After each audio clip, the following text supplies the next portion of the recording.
Hey guys, tonight we're traveling back to the Middle Ages, not to see castles or knights, but to uncover a harsh truth: how one bad harvest could bring an entire village to ruin.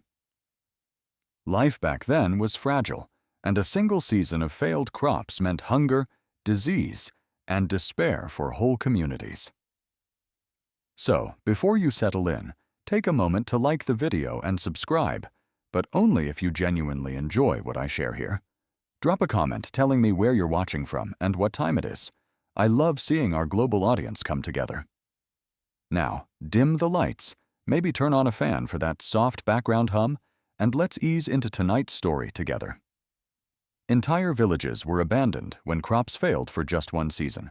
The year 1316 marked one of the darkest chapters in medieval European history, a time when relentless rains and unyielding gloom turned fertile fields into mud-soaked wastelands, and the lifeblood of agrarian society was snatched away in a single, devastating season. Northern France, a region that had long depended on the steady rhythms of planting and harvest, found itself gripped by catastrophe as the grain crops failed utterly. The consequences were profound, and the impact echoed far beyond the fields.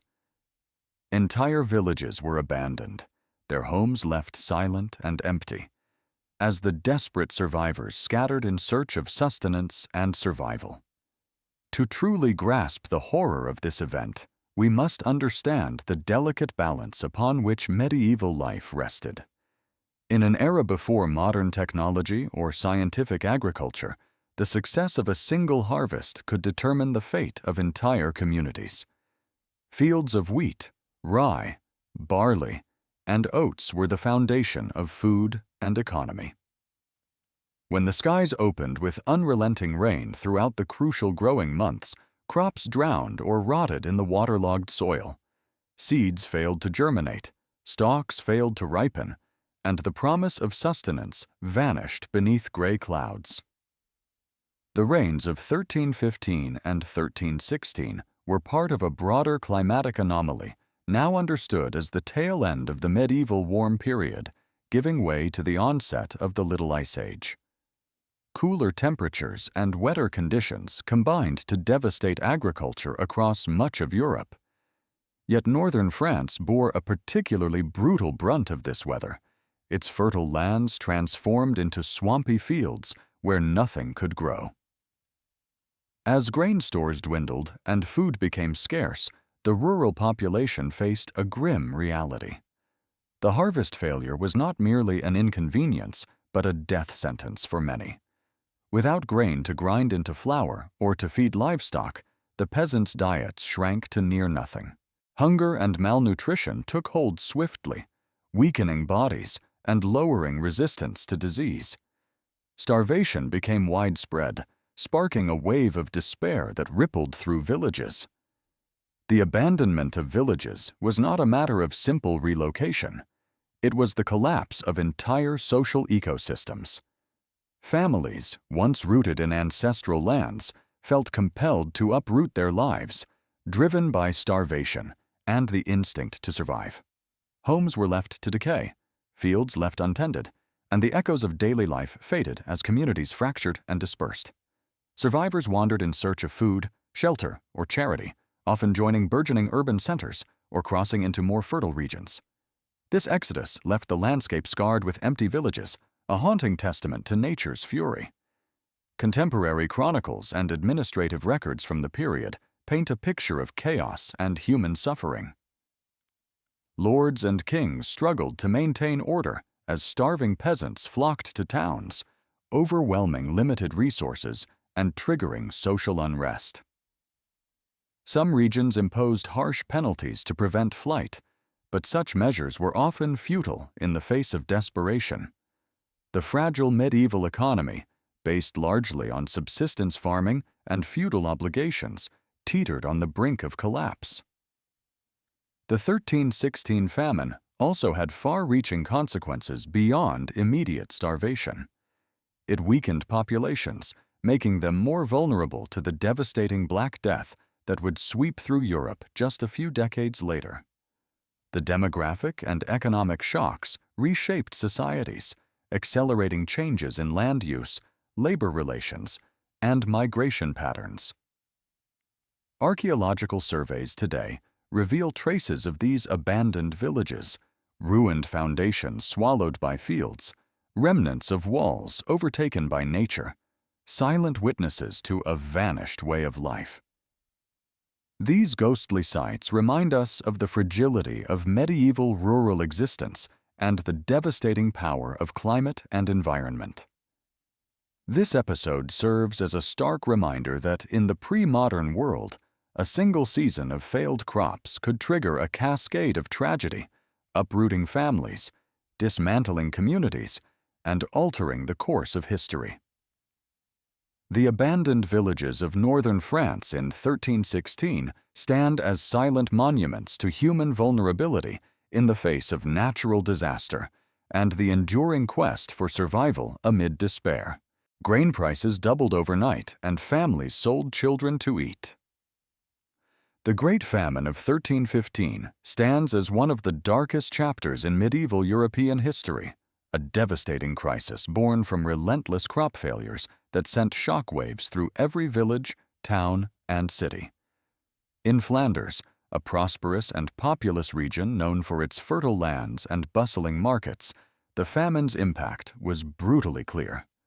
Grain prices doubled overnight, shattering the fragile economic balance and forcing desperate families into unimaginable acts of survival. Among the most harrowing consequences was the reported selling of children by parents desperate to secure food, a grim testament to the extreme human suffering and moral collapse wrought by famine. The seeds of this catastrophe were sown in the early 14th century, a period marked by a series of unusually wet and cold summers. Heavy rains drowned fields and washed away precious topsoil, preventing the planting and maturation of essential cereal crops, wheat, barley, and rye. The cycle of agricultural failure began around 1314, but reached catastrophic levels by 1315. The once fertile lands of Flanders, often called the breadbasket of Europe, became barren and unyielding. As harvests failed, grain stores dwindled rapidly. The scarcity of food sent prices soaring, far beyond the reach of ordinary families who depended on bread as their primary sustenance. Markets that had been vibrant centers of trade now echoed with despair, their stalls barren or stocked with rocketing prices. Grain, once affordable and accessible, became a luxury reserved for the wealthy and the fortunate. For the vast majority, hunger turned from occasional hardship into relentless torment. Historical records, chronicles, and later testimonies describe a society on the brink. Families found themselves trapped in a merciless cycle. With no food, no income, and no hope, they faced impossible choices. In this crucible of desperation, parents, whose primary duty is to protect their children, were forced into heartbreaking decisions. Accounts from the time recount that some sold their children, trading them to wealthier households or strangers in exchange for bread or coin, hoping to save them from starvation or to buy enough food to keep other family members alive. These tragic transactions were not mere economic exchanges. They were acts of profound sorrow and despair. The sale of children tore at the very fabric of medieval society, shattering communal bonds and igniting moral outrage. Yet, for those engulfed by starvation, the instinct to survive overrode social norms and even parental love. The Great Famine exposed the fragility of human dignity under extreme conditions. But selling children was only one aspect of the larger social breakdown. The famine unleashed waves of social unrest. Bread riots erupted as starving mobs targeted bakeries and grain stores, demanding food at any cost. Crime rates soared as theft and violence became means of survival. Disease spread rapidly in overcrowded, malnourished populations, compounding the death toll. The demographic consequences were staggering. Deaths from starvation and related diseases decimated populations. Entire villages shrank or vanished. Survivors were weakened physically and psychologically, their capacity to rebuild shattered. The economic impact lingered for decades as labor shortages disrupted farming and craft production, and trust within communities eroded. The famine also had profound political repercussions. Rulers and nobility, unable or unwilling to alleviate suffering effectively, faced growing unrest and resentment. The failure to manage food supplies and social order revealed weaknesses in governance that would later contribute to broader crises in medieval Europe, including social revolts and shifting power dynamics. In examining the Great Famine of 1315, one sees a stark illustration of how environmental factors, climate and agriculture, can trigger cascading failures across economies, societies, and human relationships. The doubling of grain prices overnight was not merely a statistic. It was a tipping point that unraveled lives, forcing unimaginable choices like the selling of children into a tragic reality. This episode reminds us that famine is not only a natural disaster, but a human catastrophe shaped by economic systems, social structures, and the limits of compassion under duress. It exposes the darkest edges of survival and the resilience of communities struggling to endure. As we reflect on this grim history, the image of desperate parents, the cries of starving children, and the silent marketplaces echo across time. The Great Famine challenges us to remember the fragility of life and the vital importance of food, security, justice, and social solidarity. In a world that often takes abundance for granted, the horrors of 1315 stand as a solemn warning. When the basic needs of life are threatened, the bonds that hold humanity together can fray, and the price of survival can be heartbreakingly high. Through this tragic story, we glimpse both the depths of human despair and the enduring will to survive, a testament to the complex and often painful interplay between nature, society, and the human spirit. Starving families ate tree, bark, and moss to survive. In the rugged and unforgiving landscapes of historical Norway, survival was often a battle waged not only against the harsh elements, but against the relentless specter of hunger. Among the most haunting chapters in this story are the times when starving families, faced with barren fields and failed harvests, resorted to eating tree bark and moss, bitter, unpalatable sustenance boiled into thick, dark soups. This desperate survival tactic, documented in historical accounts, reveals the brutal reality of famine in a land where nature's bounty could quickly turn to scarcity, and human endurance was pushed to its limits. To fully grasp the gravity of these events, we must first understand the environmental and social conditions that gave rise to such extreme measures. Norway's terrain is dominated by fjords, mountains, and a harsh climate, factors that have always made agriculture challenging. The short growing seasons, cold temperatures, and often poor soil meant that farming was precarious even in the best of times.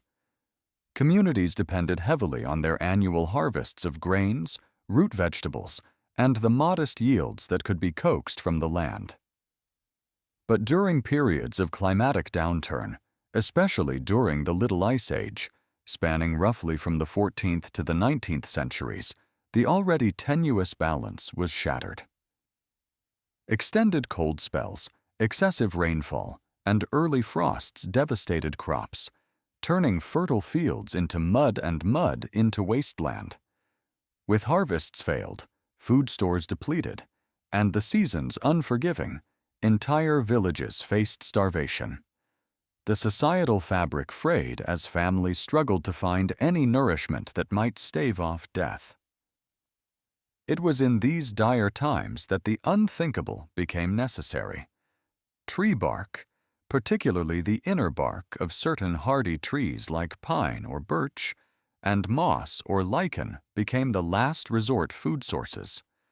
These natural elements, normally ignored or considered waste, were gathered in desperate quantities and boiled into coarse, bitter soups. The preparation was labor-intensive. Bark had to be stripped carefully to avoid killing the trees, then soaked and boiled to extract whatever minimal nutrients remained. Moss and lichen were similarly treated, their tough textures softened by heat, but their flavors barely tolerable. Historical records from Norway paint vivid pictures of these meals, describing the thick, dark broth that filled empty stomachs and provided faint sustenance. The taste was bitter and unpleasant, yet it was often the difference between life and death. This bark and moss soup was a symbol of extreme deprivation, a culinary representation of the cruel scarcity imposed by environmental hardship. Nutritionally, these foods were far from ideal.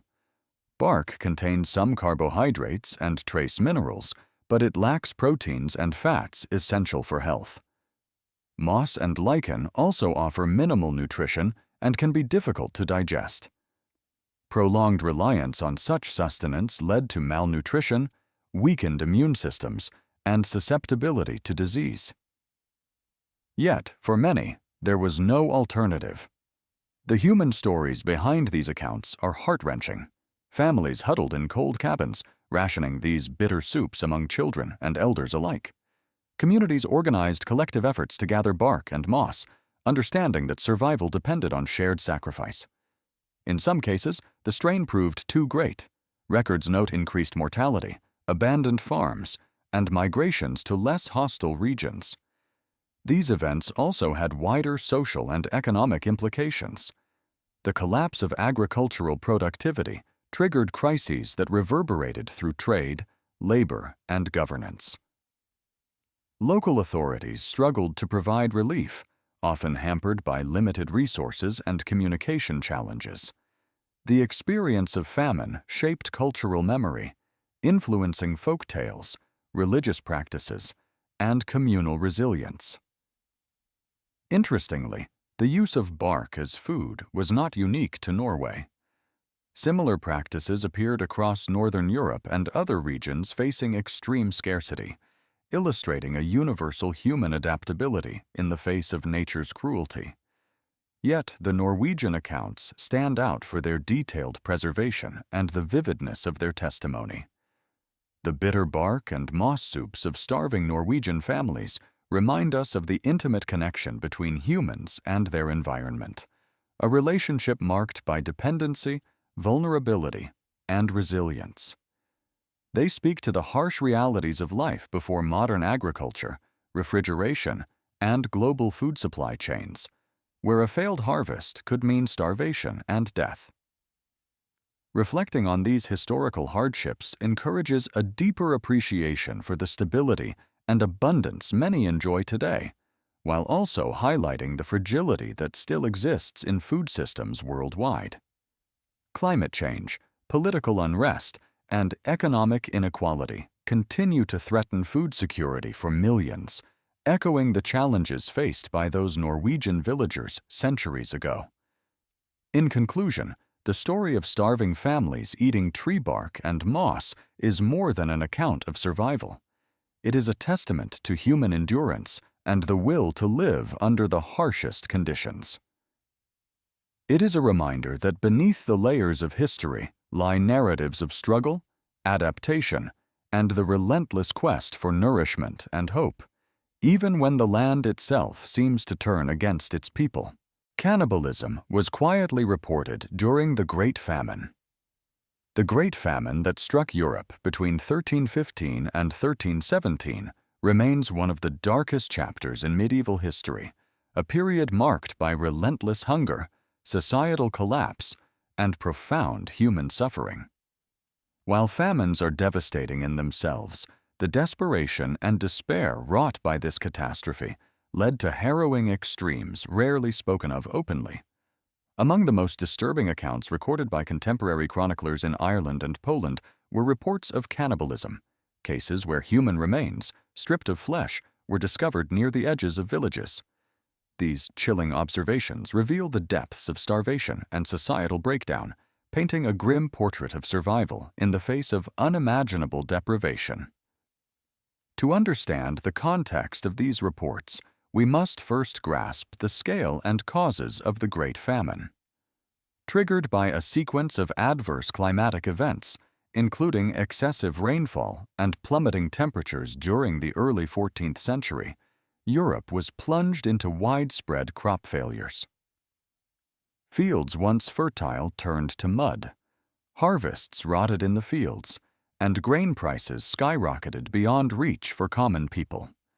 The famines ravaged agricultural communities, undermining economies and fracturing social structures. For Ireland and Poland, regions heavily reliant on subsistence farming and vulnerable to climatic shifts, the effects were especially catastrophic. The chroniclers of the time, often monks or officials tasked with recording history, documented the widespread hunger and its consequences with stark detail. Among these descriptions are references to bodies found at the outskirts of settlements, skeletal remains with signs of flesh removal. These accounts suggest acts of cannibalism, driven not by malice or ritual, but by sheer survival instinct amid the collapse of food supplies. Such acts were considered abhorrent, transgressing deeply held religious and social norms, yet famine pushed individuals to these extremes in their desperate fight against death. The phenomenon of famine-induced cannibalism, though horrifying, is not unique to this era. Throughout history, extreme starvation has occasionally driven human beings to consume the flesh of their own kind when all other food sources failed. However, the scarcity of direct evidence and the taboo nature of such acts mean that few chroniclers dared to record these incidents openly. That reports emerged from both Ireland and Poland during the Great Famine underscores the severity of the crisis and the erosion of societal order. In Ireland, the famine compounded existing hardships caused by political instability and overpopulation. The land's fragile agrarian economy, combined with frequent warfare, left communities vulnerable. Contemporary Irish annals mention bodies found near villages, stripped and discarded, a grim testament to the depth of suffering. Similar reports surfaced in Poland, where cold, wet weather destroyed grain and potato crops, though the latter was still a relatively new introduction, and starvation took hold swiftly. These parallel accounts from distant lands reflect a shared human vulnerability in the face of climatic catastrophe. The presence of cannibalism during the famine had profound psychological and cultural ramifications. It shattered social cohesion, bred fear and mistrust, and undermined the moral fabric that held communities together. Survivors were haunted by the extremities to which desperation drove people, and oral traditions passed down stories of horror and loss that echoed through generations. The trauma of the famine did not end with the return of better harvests, but lingered in the collective memory as a warning and a somber reflection on human limits. Moreover, the famine and its ghastly extremes illuminated the fragile relationship between humans and their environment. The sudden collapse of food systems exposed how dependent societies were on the delicate balance of climate and agriculture. When that balance tipped, it unleashed cascading effects: economic collapse, social unrest, disease, and the breakdown of order, culminating in survival behaviors that were otherwise unthinkable. Modern historians and archaeologists have sought to corroborate chroniclers' reports through skeletal analysis and forensic investigation. While direct evidence of cannibalism is difficult to establish conclusively, patterns of cut marks on bones and unusual deposits support the possibility that some communities resorted to consuming human flesh during the height of famine. These findings provide a haunting window into the desperate conditions endured and remind us of the human capacity to survive against overwhelming odds, even when survival challenges deeply held moral codes. The Great Famine's dark legacy also influenced subsequent societal developments. It spurred changes in land use, agricultural practices, and social policies aimed at preventing future catastrophes. Yet the memories of hunger and extreme deprivation endured in folklore, literature, and historical consciousness, shaping perceptions of famine and human resilience. In recounting the grim episodes of cannibalism during the 1315–1317 famine, we confront the raw realities of survival in a world without modern safety nets. These reports compel us to acknowledge the brutal intersections of climate, society, and human behavior. They force us to reckon with how quickly civilization can unravel under the weight of nature's fury, and remind us of the preciousness of stability, food security, and community. As we reflect on these harrowing events, the haunting images of skeletal remains near village edges and the whispered accounts of desperate acts stand as solemn testaments to a time when hunger stripped humanity to its barest essence. The Great Famine was not just a crisis of food, but a profound trial of human spirit and societal endurance, one that echoes through history as both a cautionary tale and a stark reminder of the fragility of life itself. Feudal lords still demanded rent, even when crops failed. In the harsh and unforgiving world of medieval Europe, life for peasants was a constant struggle against nature's whims and the rigid demands of the feudal system. One of the most brutal realities they faced was that feudal lords demanded rent and taxes regardless of how the harvest fared. Even in years of failed crops, when famine stalked the villages and hunger gnawed at every household, peasants were forced to hand over grain or coin. This relentless pressure was not simply economic, but a harsh assertion of power, an unforgiving reminder that the peasants were bound to the land and their lords, often at devastating human cost.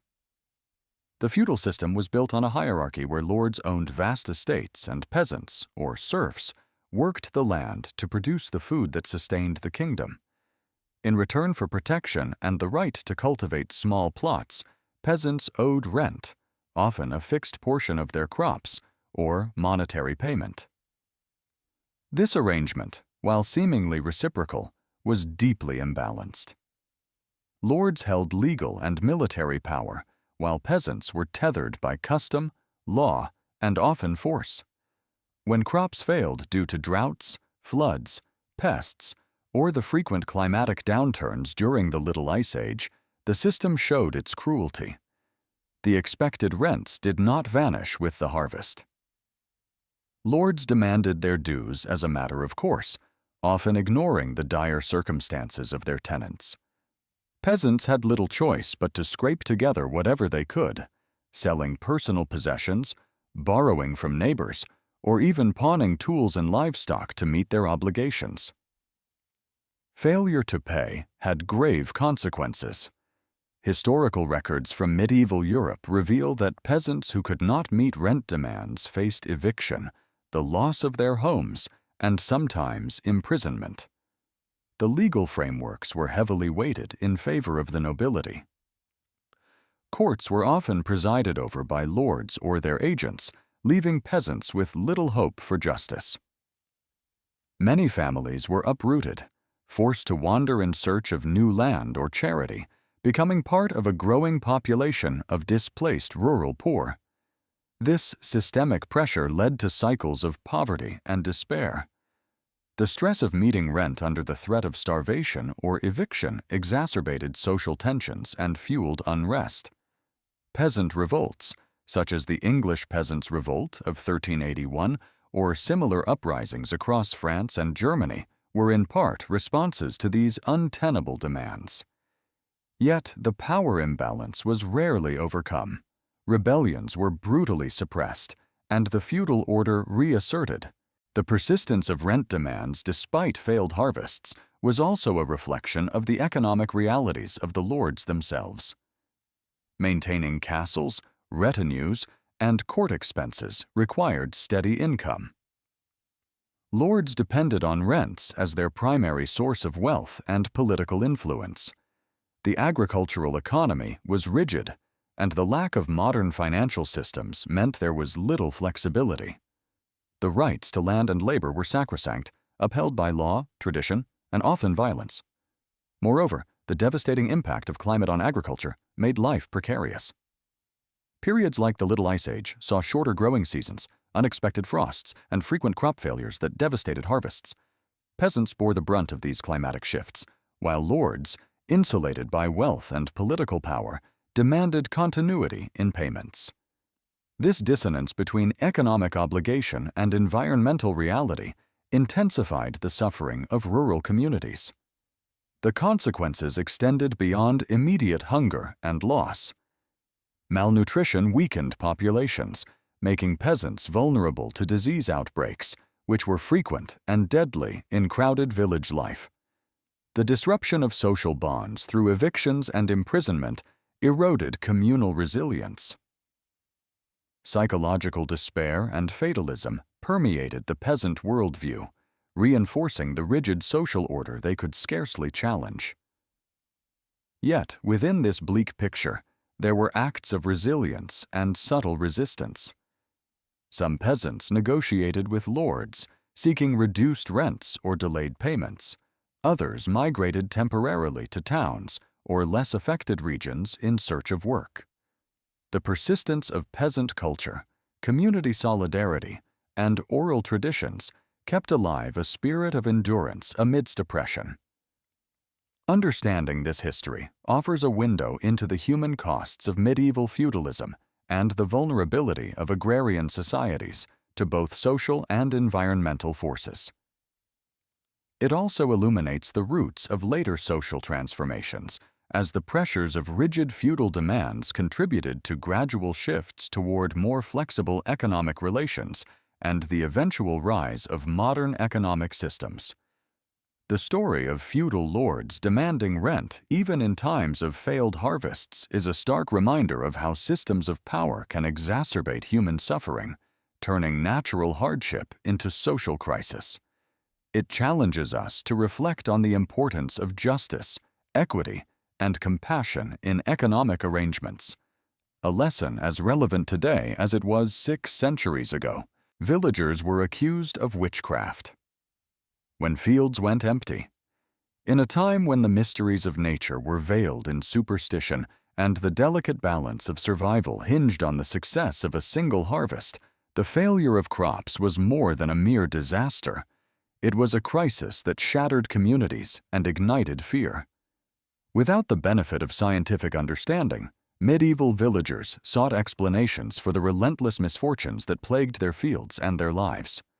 When the earth yielded nothing, and hunger gnawed at the bellies of the many, suspicion quickly turned to accusation. In countless villages across Europe, those who stood apart, widows, herbalists, midwives, became scapegoats, branded as witches who had cursed the land and brought famine upon their neighbors. The roots of these accusations lay deep in the cultural and psychological landscape of the Middle Ages. Agriculture was the lifeblood of survival, and the cycle of planting and harvest was sacred. A failed crop meant not only empty granaries, but a direct threat to life itself. Yet, when skies refused to clear, when rains drowned seedlings or drought withered stalks, the reasons were inscrutable. To many, the invisible hand behind these tragedies could only be the work of malevolent forces. Enter the figure of the witch, often a woman living on the margins of society, widowed and alone, or skilled in herbal remedies and folk wisdom. These women were both vital and feared. Their knowledge of plants and healing placed them in a liminal space between healer and outcast. In desperate times, this ambiguity turned lethal. Neighbors whispered that the widow's curse had turned the soil barren, or that the herbalist's potions were poisons sent to ruin the village's livelihood. Accusations of witchcraft became a grim ritual of blame and fear, a way for communities to channel despair into action.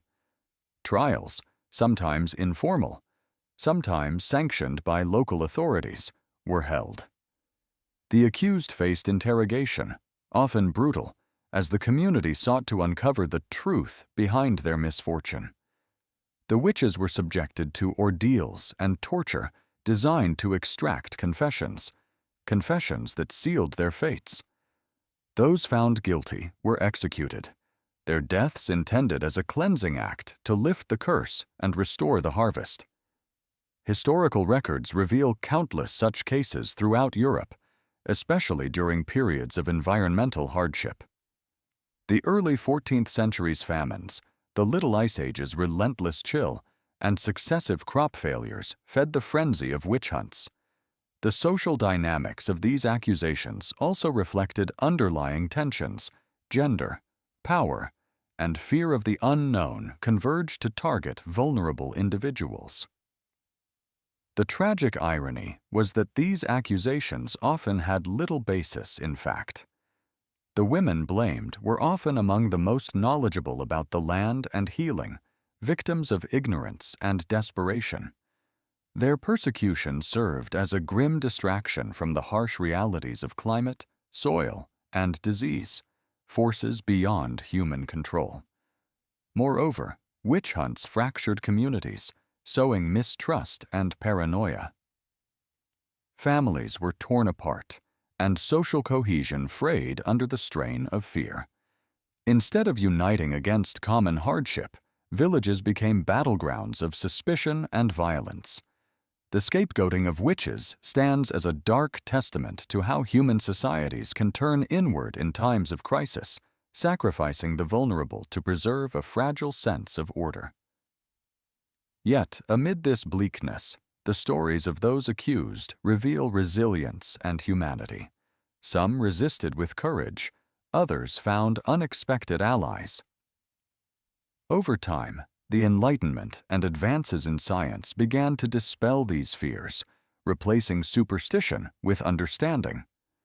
The legacy of these witch trials serves as a cautionary tale about the dangers of ignorance and fear. Reflecting on these tragic episodes, we are reminded of the profound cost of misunderstanding the natural world and the human need to find meaning in suffering.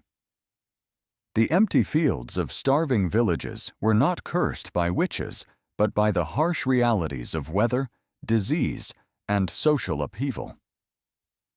And the true victims were the women condemned in the darkness of suspicion, whose stories echo through history as warnings and reminders of compassion.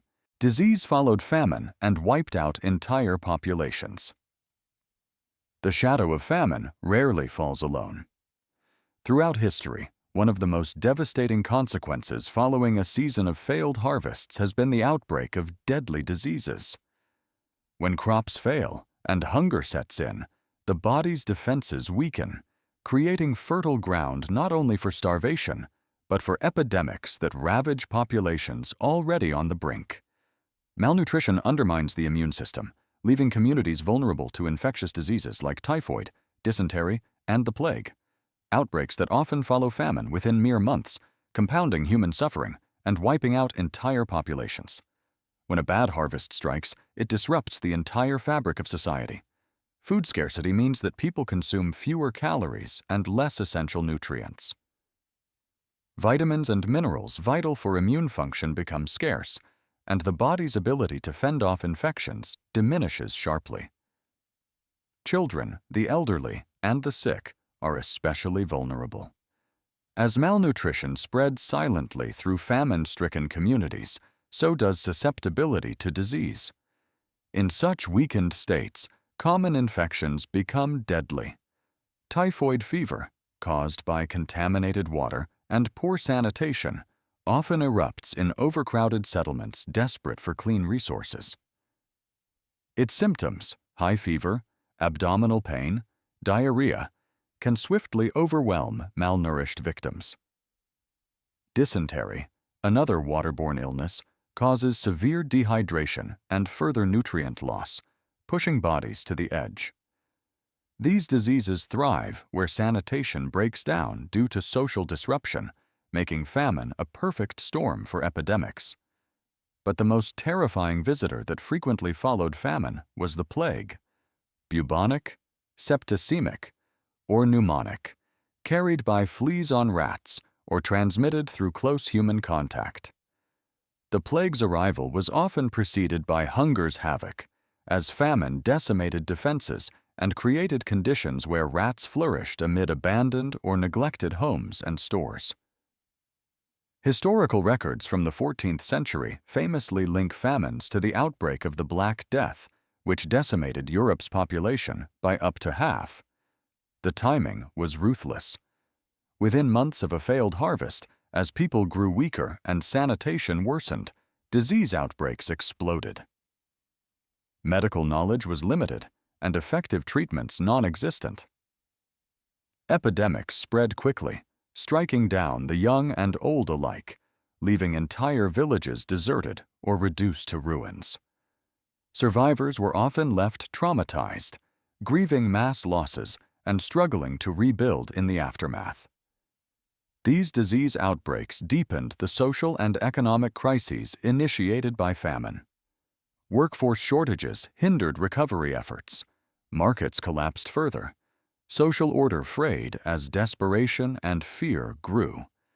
The compounded tragedy of famine followed by disease reshaped demographics, economies, and even political structures for decades. Looking back at this grim cycle reveals how closely human health is tied to environmental and social stability. Crop failures are not isolated events, but catalysts for cascading disasters that affect every aspect of life. Malnutrition weakens more than bodies. It weakens societies, leaving them exposed to invisible enemies that thrive in crisis. Understanding this connection between famine and disease offers important lessons for the present day. In a world still vulnerable to food insecurity and epidemics, the historical record reminds us of the necessity of ensuring nutrition, sanitation, and healthcare to prevent small crises from spiraling into catastrophic losses. As we reflect on the haunting images of famine victims succumbing not only to hunger, but to typhoid, dysentery, and plague, we confront the stark reality that survival depends on the delicate balance between environment, health, and society.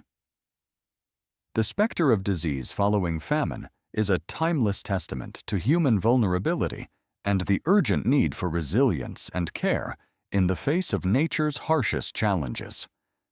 This tragic interplay between starvation and sickness remains one of history's most powerful reminders of how intertwined our fate is with the forces beyond our control, and how crucial compassion and preparedness are to safeguarding life itself.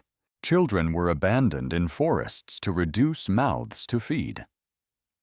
In the bleakest chapters of history, when famine and poverty tightened their grip on communities, the unthinkable became a tragic reality. Children abandoned in forests to reduce the number of mouths to feed. This grim practice, born from desperation and despair, is echoed hauntingly in German folklore through tales like Hansel and Gretel, stories that resonate with the darkest struggles of survival and the profound human cost of scarcity. Throughout medieval and early modern Europe, cycles of famine, war, and economic collapse placed immense pressure on families already living at the edge of subsistence. In rural villages and small towns, where livelihoods depended on limited resources and seasonal harvests, prolonged hardship could push families to unbearable choices.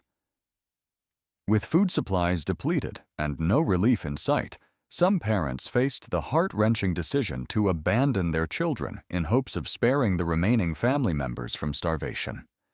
Historical records and folklore from Germanic regions reveal the deep cultural awareness of this practice. Tales like Hansel and Gretel, first popularized in the 19th century by the brothers Grimm, carry symbolic weight far beyond their surface narrative. The story of two children left in the woods, encountering danger and ultimately surviving, is rooted in collective memories of real events, where families, overwhelmed by hunger and hopelessness, sent their young into the wilderness. The forest, a place of both mystery and menace, became a symbol of abandonment, survival, and the loss of innocence. The act of leaving children in forests was never taken lightly.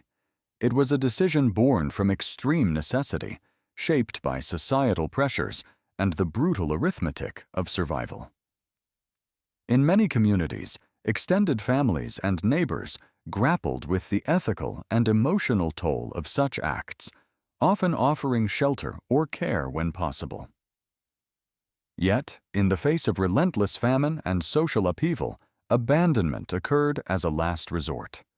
The consequences for these children were dire. Alone and vulnerable, they faced threats from exposure, wild animals, starvation, and isolation. Survival depended on extraordinary resilience and often on chance encounters with strangers or the natural world's resources. For many, the forest was a grave. For some, it became the crucible of survival that would shape their destinies. Beyond the immediate tragedy, these events reveal much about the social and economic conditions of the time. High infant and child mortality rates, limited social welfare structures, and rigid class systems left impoverished families with little support. The scarcity of food was compounded by political instability, disease outbreaks, and harsh living conditions, making the survival of the fittest a grim reality. Moreover, the motif of abandoned children in folklore served as a cautionary tale and a reflection on human nature. It explored themes of abandonment, betrayal, innocence lost, and the struggle between good and evil. Through these stories, societies processed collective trauma and imparted moral lessons, embedding harsh realities into cultural memory. Anthropological and historical studies confirm that child abandonment was not isolated to Germany, but occurred in various societies facing extreme hardship. It underscores the universal desperation wrought by famine and poverty, and the tragic decisions forced upon vulnerable families. The forest, both literal and symbolic, emerges as a complex space, a place of danger and mystery, death and transformation. In these tales and histories, it stands as the backdrop against which human endurance and cruelty are starkly portrayed. Reflecting on this dark history challenges modern audiences to confront uncomfortable truths about the past and the resilience of those who lived through such ordeals. It highlights the importance of social support systems, compassion, and the ongoing fight against poverty and hunger. Ultimately, the abandonment of children in forests during desperate times, immortalized through folklore like Hansel and Gretel, is a poignant reminder of the human capacity for both despair and hope. It invites us to remember the lives affected by famine's cruelty and to honor the strength of those who survived against all odds. In the shadows of history's darkest moments, these stories shine a light on the profound costs of survival and the enduring quest to protect the most vulnerable amidst overwhelming adversity. Livestock starved.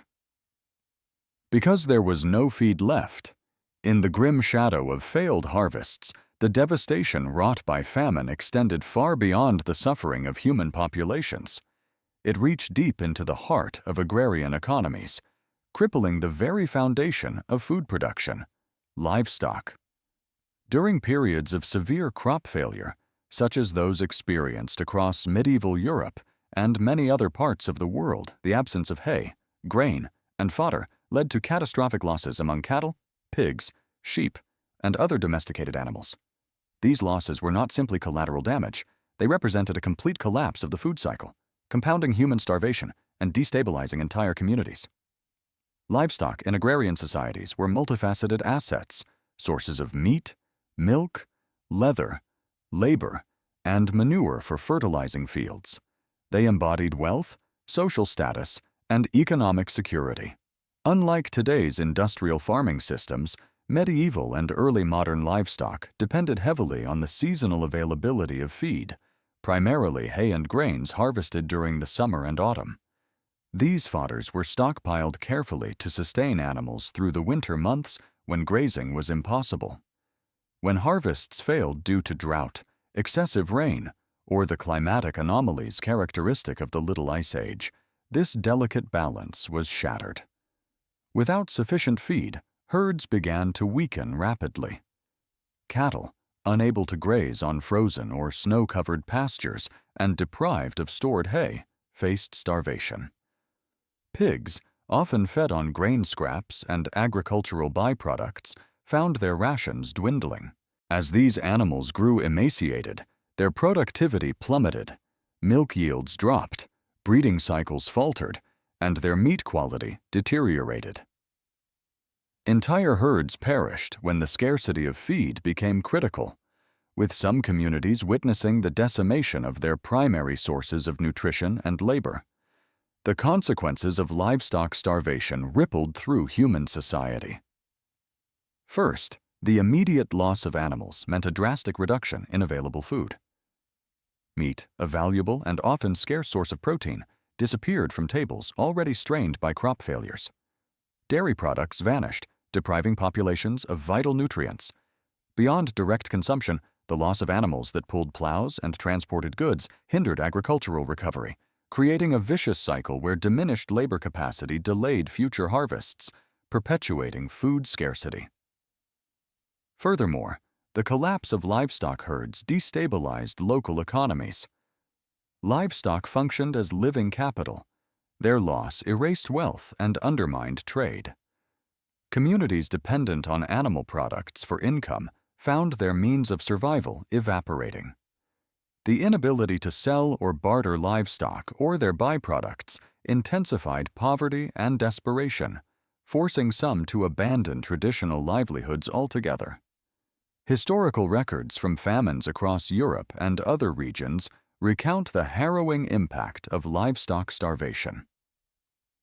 Chronicles describe fields left untilled due to lack of oxen, families forced to slaughter weakened animals prematurely, or sell them at ruinous prices. In some cases, herds were abandoned to die in the fields, a somber testament to the scale of the crisis. These accounts highlight how intertwined human and animal survival were, and how the collapse of one imperiled the other.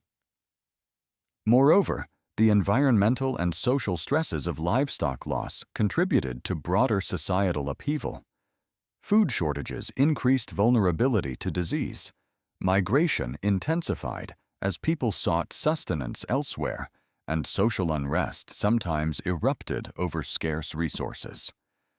The death of animals also had cultural and symbolic impacts, shaking communities whose identities and traditions were tied to livestock husbandry. Recovery from such livestock collapses was slow and arduous.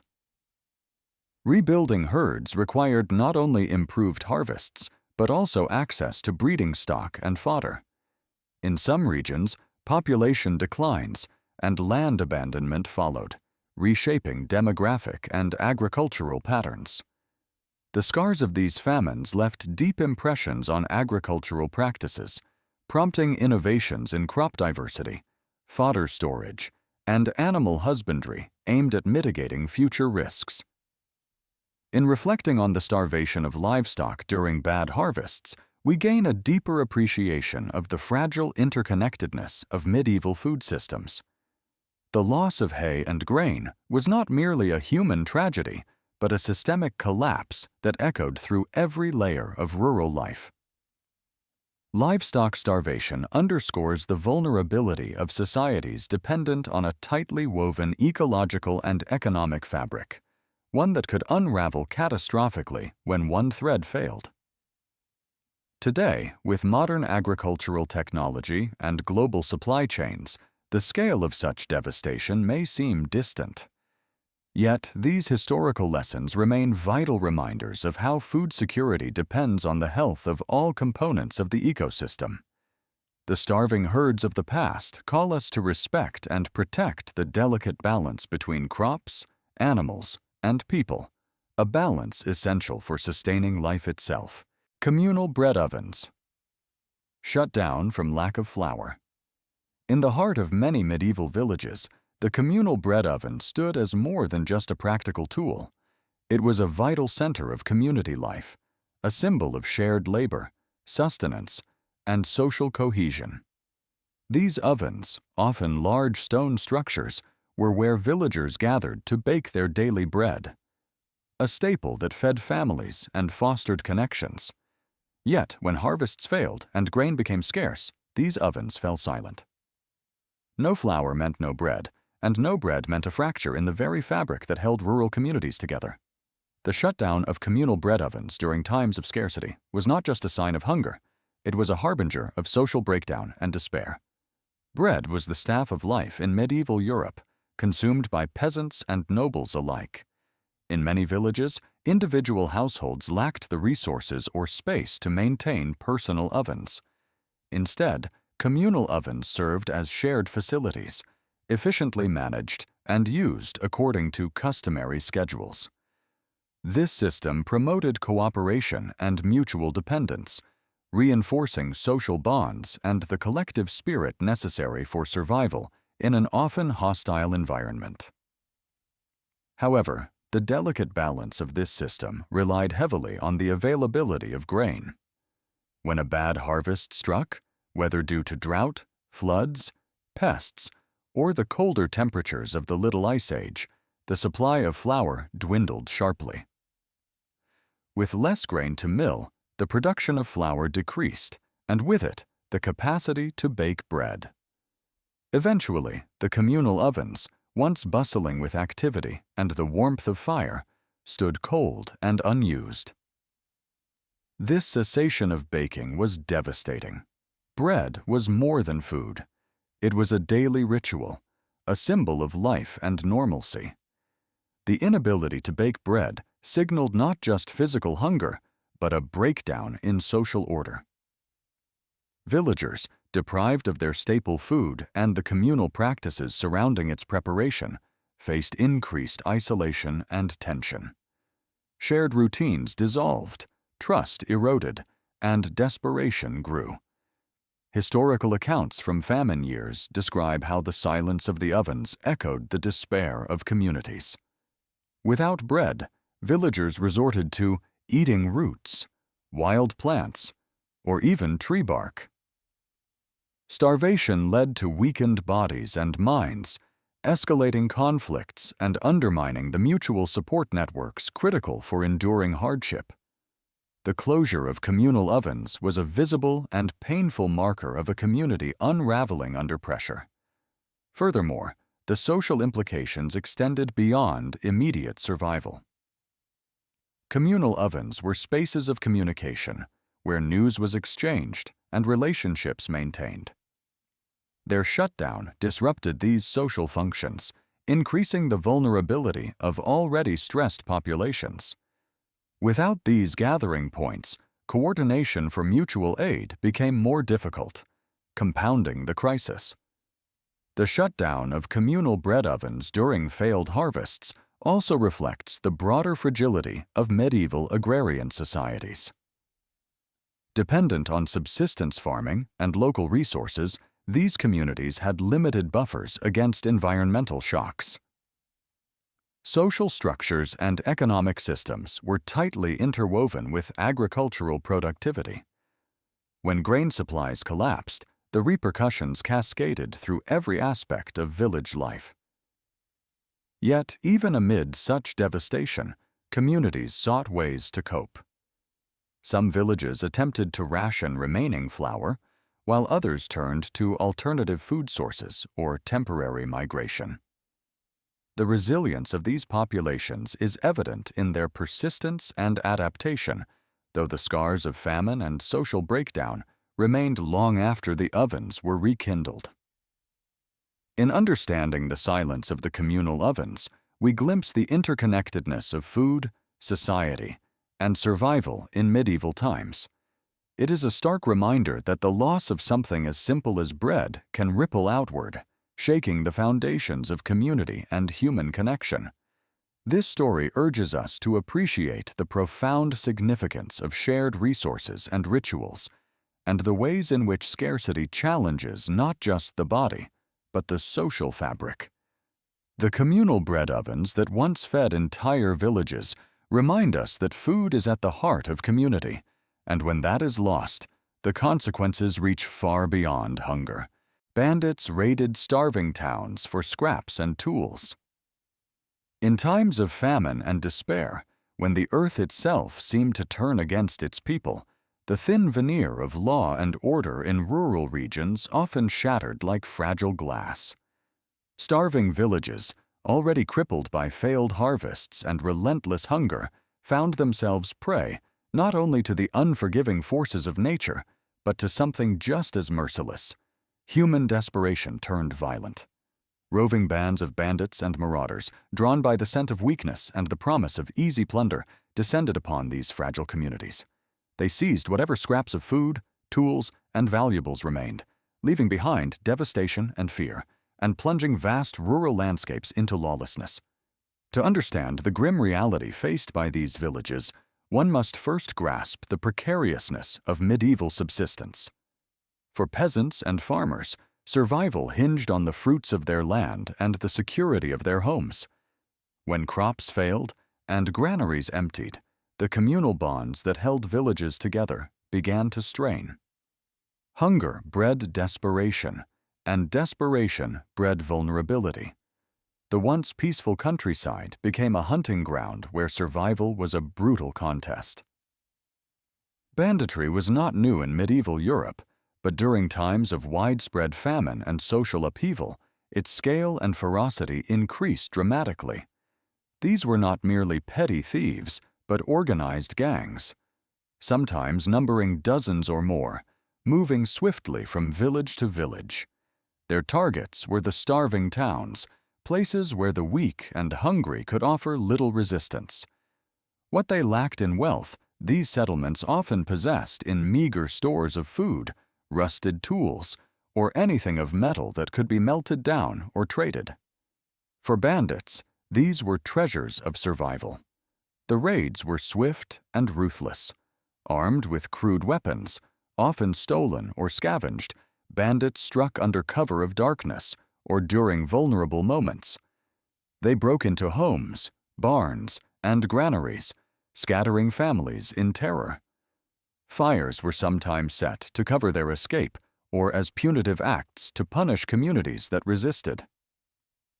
Livestock was stolen or slaughtered, further crippling the villagers' ability to recover. Tools, hoes, sickles, plowshares, were prized targets, as metal was scarce and essential for future planting and repairs. The psychological toll on villagers was immense. Fear became a constant companion, driving people to abandon their homes or hide their remaining goods. Trust within communities frayed as suspicion grew. Was someone collaborating with the bandits? The social fabric of rural life unraveled, replaced by suspicion and despair. The countryside became a patchwork of abandoned farms and burnt-out homes, a landscape scarred by human predation as much as by environmental hardship. Local lords and rulers struggled to maintain order, but their resources were often stretched thin by the same crises afflicting the populace. Knights and militias were deployed in attempts to protect vulnerable settlements, but the bandits' mobility and knowledge of the terrain made them elusive foes. Some nobles took brutal measures, harsh punishments, public executions, to deter crime, but the cycle of violence often persisted. In some regions, bandit gangs grew powerful enough to challenge feudal authority directly, seizing castles or forming quasi-independent warbands. Historical accounts from chroniclers of the time describe these periods of lawlessness with grim detail. Villagers recount the horrors of raids, the screams, the smoke, the cold silence that followed. Records note the increased prevalence of fortified villages and watchtowers, desperate attempts to shield communities from marauders. Trade routes became perilous, further isolating starving villages from markets and aid. The rise in banditry during famine years had lasting consequences. It accelerated rural depopulation, disrupted agricultural cycles, and deepened the socioeconomic divides between the desperate poor and the landed elite. The cycle of violence and scarcity reinforced each other, creating a downward spiral from which recovery was slow and arduous. Yet, amid the chaos, stories of resilience emerge. Some communities formed militias, banded together to protect one another, and shared scarce resources. Alliances between villages were forged to stand against common threats. These acts of solidarity, though often overshadowed by violence, offer a testament to human endurance in the darkest times. Reflecting on these brutal raids reminds us that history is not only shaped by grand battles or royal decrees, but by the struggles of ordinary people against overwhelming odds. The bandits who preyed on starving villages embody a harsh truth about survival, that when society's safety nets fray, the fight for life can turn ruthless and merciless. Today, the ruins of once thriving rural communities and the stories passed down through generations bear witness to these dark chapters. They compel us to remember the fragility of order and the profound impact of desperation. In the end, the scars of bandit raids are etched not just in stone and soil, but in the collective memory of humanity's struggle to endure. Seeds for next season were eaten in desperation. In the darkest hours of famine, desperation drives people to unimaginable choices, none more heartbreaking than the act of eating the very seeds meant to secure the future harvest. Across history's most devastating famines, from medieval Europe to ancient civilizations, starving farmers faced the grim reality that their survival hinged on consuming the crops they should have saved for planting. This desperate act sealed their fate, extinguishing hope for the coming season and dooming communities to cycles of recurring starvation. Seeds represent the promise of renewal, the potential for new life, growth, and sustenance. Farmers traditionally set aside a portion of their harvest as seed stock, carefully preserving it through winter to ensure fields could be replanted come spring. This practice was fundamental, a cornerstone of agricultural society's survival and continuity. But when famine struck with unrelenting force and food supplies dwindled to nothing, families confronted a cruel choice: endure starvation now or risk future harvests by consuming the precious seeds. Driven by immediate hunger and the instinct to survive, many chose the former. They cooked and ate seeds, wheat, barley, rye, maize, turning these symbols of hope into bitter sustenance. Historical accounts describe the terrible scenes that unfolded in famine-stricken regions. Farmers with empty granaries, children crying with hunger, and fields left fallow because there was nothing left to sow. The seeds, once saved with care and reverence, became the last resort. This act was not one of recklessness, but of profound despair, an expression of the brutal immediacy of starvation. The consequences were swift and devastating. Without seeds, no planting could occur in the spring. Fields remained bare or were poorly sown, leading to yet another failed harvest. The famine deepened, its grip tightening across seasons and years. Communities trapped in this cycle saw population declines, economic collapse, and social unrest.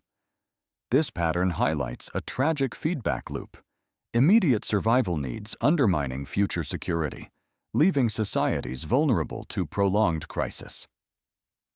It underscores the fragility of pre-modern agricultural systems, where a single season's failure could cascade into years of hardship. Yet, this desperate choice also reveals the resilience and determination of people confronting impossible odds. Faced with starvation, they chose to live another day, even at the cost of the future. It is a stark reminder of humanity's will to survive amid relentless adversity. Reflecting on the act of eating seeds during famine challenges us to understand the complex interplay of hope, desperation, and survival.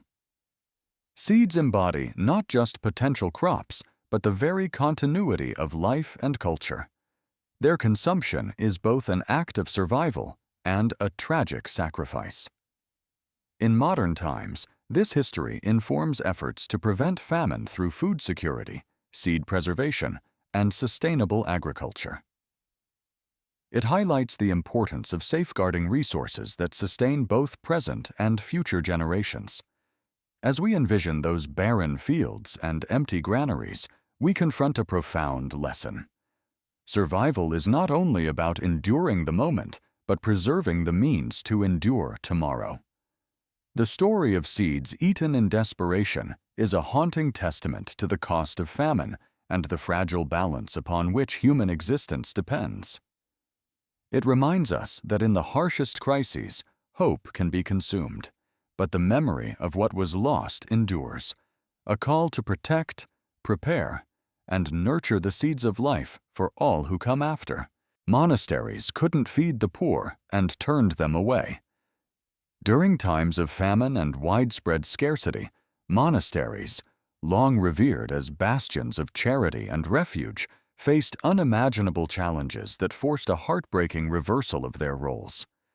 These religious institutions, which traditionally served as sanctuaries for the poor and hungry, found themselves overwhelmed and unable to meet the soaring demand for food and shelter. In some of the darkest periods of history, monasteries closed their doors to those in desperate need, turning away starving families and individuals because they lacked even enough provisions to sustain their own monks. To fully understand this tragic shift, we must look at the essential role monasteries played in medieval and early modern societies. For centuries, monasteries were centers of agriculture, learning, and spiritual guidance. They accumulated land and resources, often maintaining large farms and granaries, and their vow of charity obligated them to aid the poor, the sick, and pilgrims. During ordinary times, monasteries were among the few places where the destitute could find food, shelter, and care. However, famines, triggered by crop failures, harsh weather, war, and disease, placed extraordinary strain on these institutions. When the crops failed across the countryside and grain prices soared, monasteries' own food stores dwindled rapidly. Their agricultural output could not compensate for the overwhelming needs, especially during prolonged periods of scarcity. The same famine that starved the general population also eroded the monastery's capacity to provide. Historical records from famines across Europe, such as those during the Little Ice Age, document how many monasteries faced dire shortages. Chroniclers and administrative documents recount grim realities: monks suffering from hunger, granaries emptied, and charity becoming an impossible ideal. In some instances, entire monastic communities faced starvation themselves, forcing drastic measures such as reducing portions, cutting back on communal meals, or suspending hospitality. The consequences of these shortages rippled beyond monastery walls. As monks grappled with their own survival, the poor who had long relied on monastic charity found themselves rejected. Doors once open to the needy were barred, turning monasteries from sanctuaries into symbols of scarcity. This refusal was not a matter of cruelty, but of painful necessity, as giving away scarce resources could mean the collapse of the monastic community itself. The social impact was profound. Vulnerable populations, already devastated by famine, were left with fewer places to turn for aid. This exacerbated suffering in towns and villages, increased mortality rates, and intensified social unrest. The failure of monasteries to provide charity during crisis highlighted the limits of medieval welfare systems and exposed the fragility of societal support networks reliant on religious institutions. This crisis also challenged the spiritual and moral foundations of monastic life. Monks and abbots struggled with the tension between their vows of charity and the harsh realities of survival. The theological implications were debated. how to reconcile faith and duty with the practical need to preserve life within the monastery. Some communities sought alternative solutions, including appealing to secular authorities, selling assets, or reforming internal management to cope with scarcity. Moreover, the famine-induced closure of monastic charity foreshadowed broader societal transformations. As religious institutions' roles in social welfare diminished under the strain, emerging secular governments and urban organizations began to take on greater responsibility for poor relief and public health.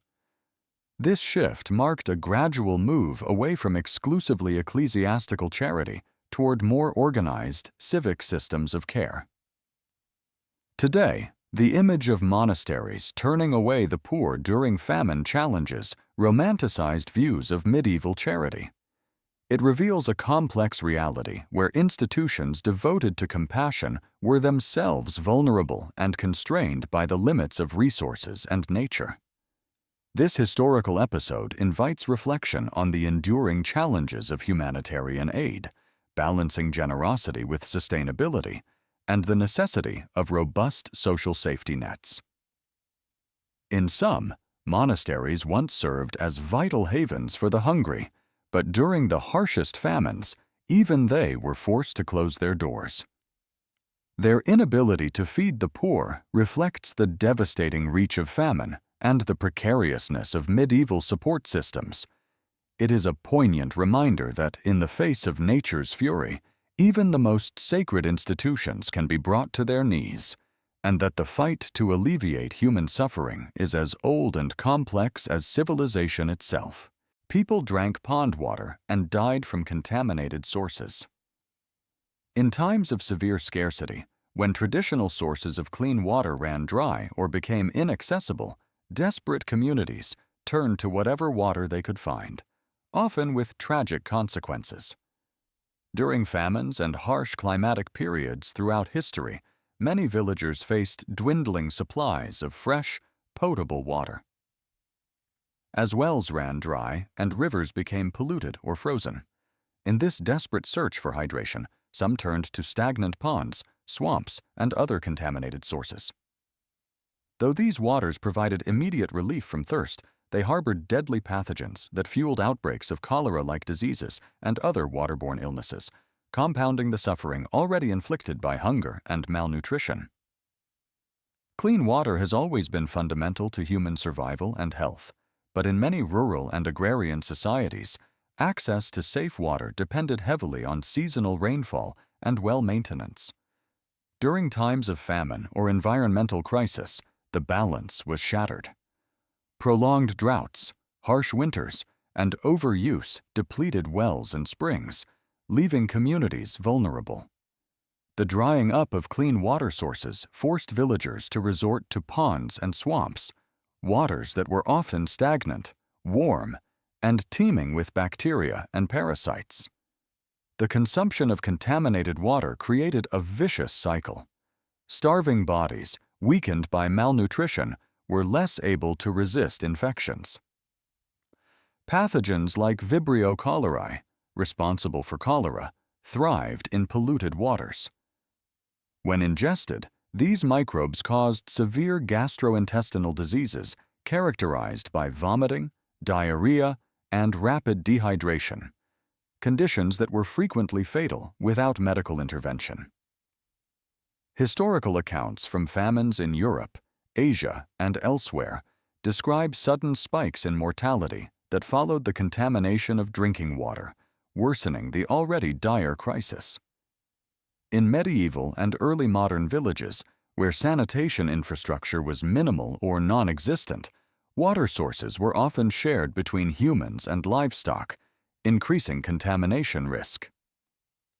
Ponds and swamps, exposed to runoff carrying animal waste and human refuse, became breeding grounds for disease. Moreover, the very act of seeking water from these places often required travel and labor, further taxing weakened individuals.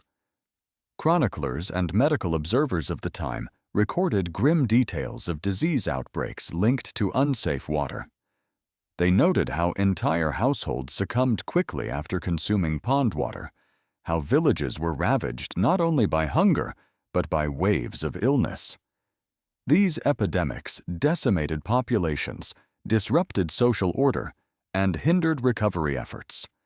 The intersection of famine and disease demonstrated how intertwined environmental, social, and health crises could be. The tragedy of contaminated water consumption during famines also underscores the importance of clean water management, a challenge that has persisted throughout human history. Even as people struggled to survive, they understood, often through painful experience, the dangers lurking in polluted water. Some communities developed rudimentary water treatment methods, such as boiling or filtering, but in desperate times, such precautions were not always possible. This chapter of history is a sobering reminder of the fragile nexus between environment, health, and survival. The decision to drink from a muddy pond was often not a choice, but a necessity born of circumstance, one that exposed the vulnerability of human life when essential resources fail. It highlights how crises compound. Hunger weakens the body, contaminated water infects it, and the cycle of death accelerates.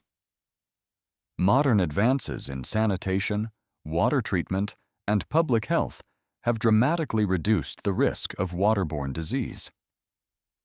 Yet, outbreaks linked to unsafe water still occur globally, often in regions facing conflict, poverty, or environmental degradation. The historical experience of famine victims drinking contaminated water serves as a vital lesson in the ongoing struggle to ensure safe, reliable water for all. In reflecting on these harrowing events, we recognize that survival depends not just on food, but on clean water, a resource so fundamental it is often taken for granted until it is gone. The stories of villagers who drank from ponds and paid with their lives echo across centuries, reminding us of the essential interdependence between human communities and the health of their environment. Funeral bells never stopped ringing in the year of the famine.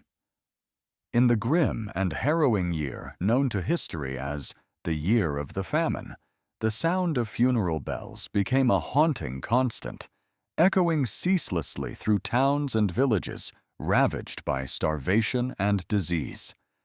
Clerics and chroniclers of the time left chilling accounts of how death tolls soared beyond anything previously imagined, turning once lively communities into landscapes of sorrow and despair. In some places, the church bells tolled hour after hour, a relentless, mournful reminder of the human toll exacted by one of the darkest chapters in medieval history. The sheer scale of loss overwhelmed every facet of society. Even gravediggers, tasked with the sacred duty of burial, found themselves powerless to keep pace with the growing tide of corpses.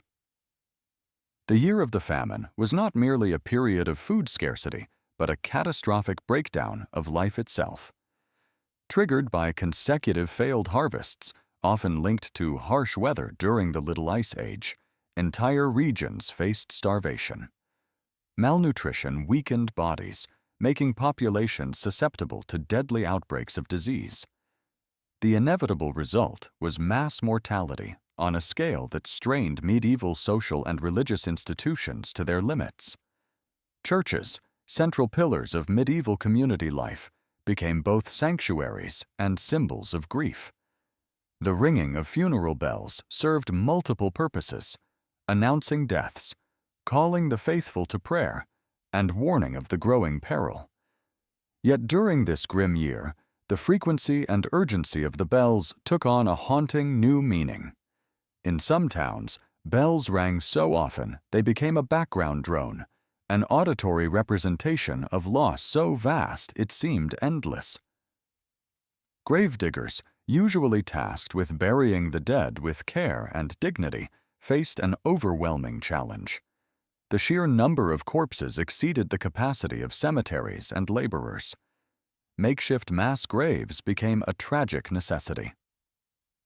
The physical and emotional toll on those charged with this grim work was immense, adding another layer of suffering to already traumatized communities. The act of burial, sacred and solemn, became a desperate struggle to maintain humanity amid chaos. Written records from clerics and chroniclers provide sobering testimony to the scale of death. Their writings describe the exhaustion, fear, and sorrow that permeated daily life. In some accounts, the bells tolled through the night, signaling that no hour was free from the shadow of death. The repetition of this mournful sound reinforced the pervasive sense of dread and helplessness. This relentless cycle of death and mourning disrupted the social fabric profoundly. Families were shattered, labor forces depleted, and communities left hollowed out. The psychological impact of constant loss, embodied in the ceaseless ringing of bells, was as devastating as the physical toll. It shaped the collective memory and identity of affected regions for generations.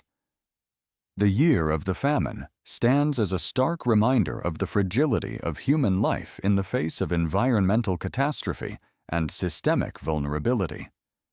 The non-stop ringing of funeral bells symbolizes not only the scale of mortality, but also the resilience of communities trying to hold on to faith and order amid overwhelming despair. In reflecting on this tragic period, we see the limits of medieval society's ability to cope with crisis and the profound human cost of famine and disease. The bells that never cease to ring echo through history as mournful witnesses to lives lost, families broken, and the endurance of memory in the face of unimaginable hardship. Grain hoarders were lynched by starving mobs.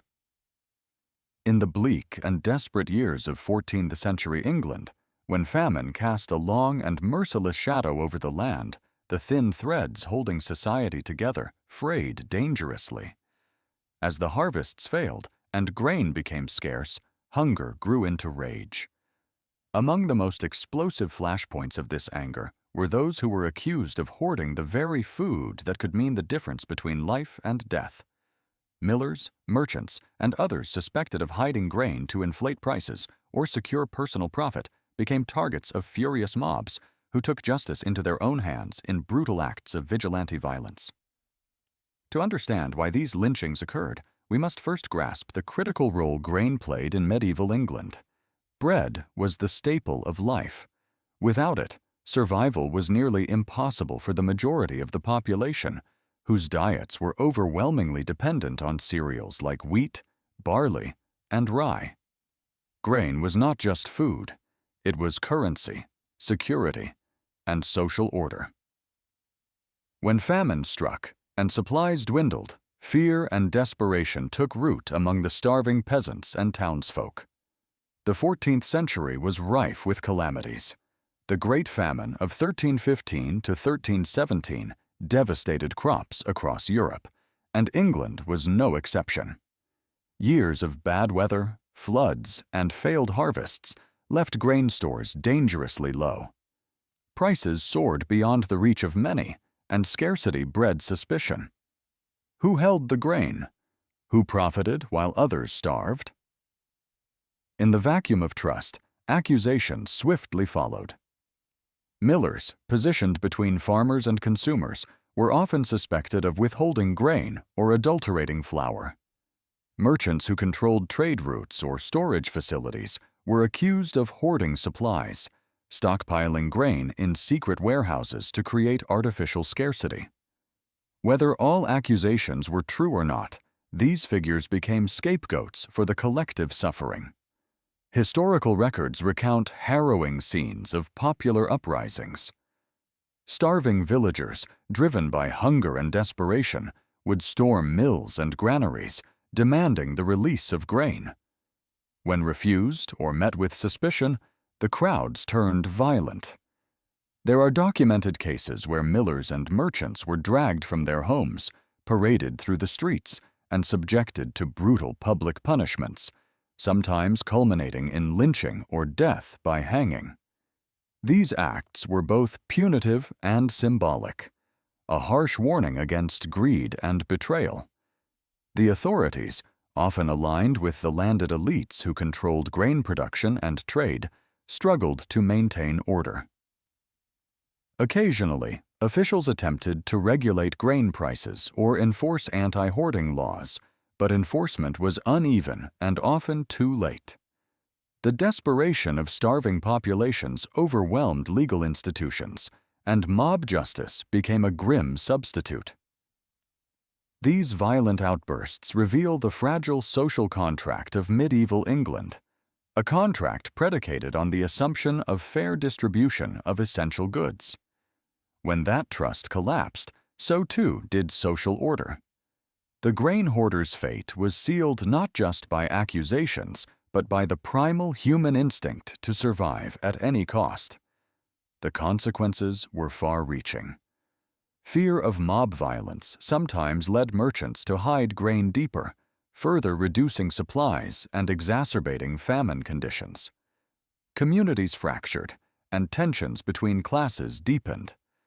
The riots and lynchings became part of the broader social unrest that characterized the period, setting the stage for later upheavals. Yet, amid this turmoil, there were attempts to restore stability. Charitable efforts, church interventions, and royal proclamations sought to alleviate suffering and punish unjust hoarding. Over time, improved agricultural techniques and trade helped to stabilize grain supplies, but the scars of famine-era violence lingered. Reflecting on these tragic events reminds us of the human cost of scarcity and the volatility of social trust. The stories of grain hoarders dragged from their mills and lynched by desperate mobs are stark testimonies to the tensions that arise when survival is threatened. They compel us to remember that behind every grain shortage lies not only the failure of harvests, but the failure of community bonds and compassion. Today, as we study medieval history, these episodes stand as powerful warnings. They teach us about the dangers of inequality, the perils of profiteering in times of crisis, and the urgent need for empathy and fair stewardship of resources. The lynching of grain hoarders in 14th century England is a dark yet crucial chapter, one that illuminates the fragile balance between survival and justice in humanity's ongoing struggle against famine and fear. Fields became graves. When there was no one left to harvest, in the aftermath of devastating famines, a haunting and tragic reality unfolded across many regions. Fields that once teemed with life and promise became silent graves. Even when the earth began to heal and crops started to regrow, there were often too few hands left to tend and harvest the bounty. Entire villages had been decimated by starvation, disease, or flight, leaving fertile lands untended and ripe with uncollected grain. This absence turned fields into eerie reminders of loss and heralded a second wave of starvation that deepened the cycle of despair. Agriculture, at its core, depends on the collective effort of communities. Sowing, nurturing, and harvesting crops require labor, knowledge, and cooperation. When famine struck hard and populations were shattered, these essential human resources vanished. Survivors found themselves overwhelmed, unable to manage vast tracts of farmland alone. Many fled to seek refuge elsewhere, while others succumbed to the toll of hunger and illness. The consequence was grim. Fields lay fallow or were only partially tended. Crops matured unattended, vulnerable to pests, weather damage, and spoilage. The grain that might have fed starving populations was left to rot or be lost. The land, paradoxically fertile and productive, became a symbol of unfulfilled sustenance and abandoned hope. This phenomenon created a vicious cycle. Without harvest, food supplies remained scarce or non-existent, prolonging famine's grip. Starving survivors faced continued hunger, unable to break free from their plight even as the land showed signs of renewal. The social and economic fabric weakened further as villages emptied, markets collapsed, and communal life unraveled. Historical accounts from famine-stricken regions vividly portray this bleak landscape. Chronicles tell of fields silent except for the wind, where no hands gathered grain. In some places, graves dotted the countryside, marking the final resting places of those lost to starvation, their bodies never far from the crops they once tended. This tragic scenario also underscores the interdependence between people and land. Fertile soil alone cannot sustain a community without human stewardship. The devastation of human life and social structures effectively halted the cycle of growth and renewal, leaving both people and land trapped in desolation. The story of fields turning into graves is a powerful metaphor for the profound cost of famine, not only in lives lost, but in the destruction of livelihoods and hope. It reminds us that recovery from disaster requires not only environmental regeneration, but social restoration. Rebuilding communities, restoring labor forces, and rekindling the bonds that sustain collective survival. In reflecting on this history, we recognize how fragile human societies can be when faced with environmental and social collapse. It calls attention to the necessity of resilient strategies that protect not only crops, but the people who cultivate them. As the earth renews itself, it demands the return of those who nurture it. Without them, even the richest fields bear silent witness to tragedy. The legacy of famine's second wave teaches us that true recovery is a human endeavor, inseparable from the health and cohesion of the communities that depend on the land. This haunting intersection of life and death in abandoned fields is a testament to the deep connections between environment, society, and survival. It challenges us to remember that in the cycle of growth and harvest, human hands are as vital as fertile soil. And when those hands are gone, the land mourns alongside the people. Whole generations were stunted by a single failed harvest.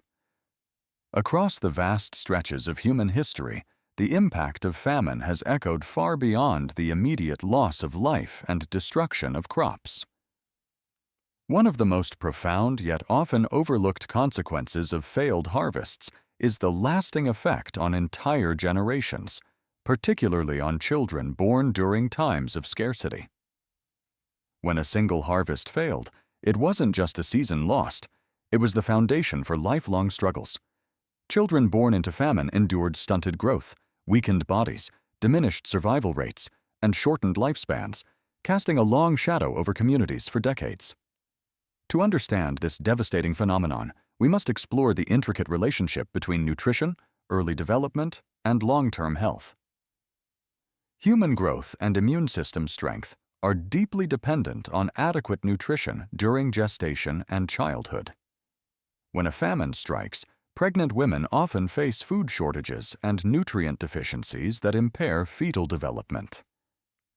Babies born under such conditions are frequently underweight and more susceptible to illness. The cycle of malnutrition continues as children grow, with insufficient food intake limiting physical and cognitive development. Historical demographic studies confirm the profound biological scars left by famine. Data from past famines in Europe, Asia, and Africa reveal that children born during these periods had significantly higher mortality rates in infancy and childhood. Those who survived often exhibited stunted stature, physical evidence of chronic malnutrition, and suffered from weakened immune systems, making them vulnerable to diseases that might otherwise have been survivable. One of the most harrowing aspects is that these effects were not limited to the immediate generation. Research in epidemiology and history shows that famine's impact on health can persist through adolescence and adulthood. Adults who endured childhood malnutrition due to famine often had shorter lifespans, higher rates of chronic illnesses, and reduced physical capacity. Their ability to work, reproduce, and care for subsequent generations was impaired, perpetuating cycles of poverty and vulnerability. The social ramifications of stunted generations were immense. Communities weakened by malnutrition struggled economically and socially. Lower productivity, increased healthcare needs, and reduced population growth hampered recovery after famine. These long-term effects sometimes delayed societal progress for decades, shaping the trajectory of regions and nations.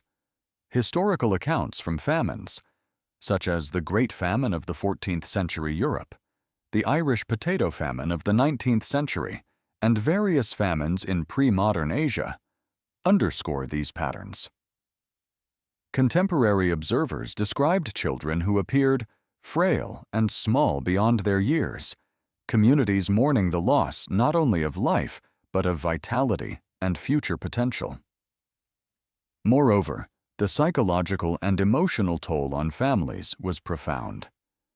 Parents faced the heartbreak of watching their children struggle with illness and weakness, often powerless to improve their conditions. These hardships fueled migration, social unrest, and in some cases, shifts in cultural attitudes towards health and welfare. Scientific advances today continue to unravel how early life nutrition shapes lifelong health, a field known as the developmental origins of health and disease, DOAHAD. This knowledge underscores the critical importance of food security, maternal health, and childhood nutrition in shaping not just individuals, but societies. In reflecting on historical famines, the story of stunted generations serves as a powerful reminder of famine's deep and lasting wounds. It challenges us to look beyond immediate crises and consider the enduring legacies that shape human potential across lifetimes. The shadow cast by a single failed harvest can stretch across generations, marking lives with vulnerability and hardship long after the fields have greened again. Ultimately, these histories compel us to prioritize nutritional security and resilience in the face of food shortages, recognizing that the health of future generations depends on the care and sustenance provided today. The fate of those born in famine is a solemn testament to humanity's interconnectedness with the land and the fragile balance between survival and flourishing that hinges on a single season's success. Local markets collapsed and never recovered. The devastating agricultural failures of the early 14th century did more than just starve populations. They shattered the very foundations of local economies across Europe. Village markets, which had once thrived as centers of trade and social life, collapsed under the weight of repeated crop failures and economic disruption. The cascading effects of these failures reshaped the rural landscape, leaving some towns abandoned and silent for decades, a haunting testament to the fragility of medieval market economies. For centuries, village markets had been the lifeblood of rural communities. These weekly or monthly gatherings were where farmers, artisans, and merchants exchanged goods, grain, livestock, tools, cloth, and countless other essentials. Markets not only facilitated economic activity, but also served as social hubs, binding communities together through trade and interaction. The health of a village often depended directly on the vitality of its market. However, the relentless bad harvests that plagued the early 1300s struck at the core of this system. With crops failing year after year, farmers had little surplus to sell, and trade goods became scarce. Grain, the staple product and currency of rural exchange, was no longer available in sufficient quantities to sustain regular market activity. Livestock numbers dwindled as fodder disappeared, limiting meat and dairy trade. Artisans and merchants found their customer base shrinking rapidly as hungry villagers prioritized basic survival over commerce. As a result, many local markets experienced severe contraction. Prices for the few available goods soared, but demand collapsed as purchasing power eroded amid widespread poverty and starvation. Merchants often found it unprofitable or impossible to maintain their operations. Market stalls, once bustling with activity and barter, stood empty. The economic ripple effect spread beyond the fields into every corner of village life, weakening the financial stability of households and local lords alike. The collapse of these markets was not a brief interruption. In some regions, towns that had once been vibrant centers of trade were deserted for decades. Historical records and archaeological evidence reveal abandoned marketplaces, ruined market halls, and depopulated streets, ghost towns born from economic devastation. The social consequences were profound. Trade networks broke down, community bonds frayed, and regional economies became fragmented and isolated. The loss of markets also disrupted the delicate balance between rural producers and urban centers. Towns depended on surrounding villages for food and raw materials, while villages relied on towns for manufactured goods and trade opportunities. With this symbiosis broken, entire regions experienced stagnation and decline. Recovery was slow, hampered by continued environmental instability and social upheaval. In response to market collapses, some communities attempted adaptation, shifting to subsistence living, focusing on local self-sufficiency, or forming new trade alliances. Yet these measures often fell short in the face of prolonged famine and demographic decline. The weakening of feudal structures and later social transformations can be traced, in part, to these economic disruptions. Reflecting on the destruction of local markets during this period reveals the intricate link between environment, economy, and society. It illustrates how a chain of failures, from fields to markets, can unravel the fabric of life for entire communities. The deserted towns and silenced marketplaces stand as enduring reminders of vulnerability and resilience in history's darkest hours. Today, as we walk through the ruins of these lost market towns or read chronicles describing their decline, we are confronted with the sobering reality of economic collapse caused by natural disaster. These lessons resonate still, underscoring the importance of economic diversity, food security, and social cohesion in the face of environmental uncertainty. The collapse of local markets was more than an economic tragedy.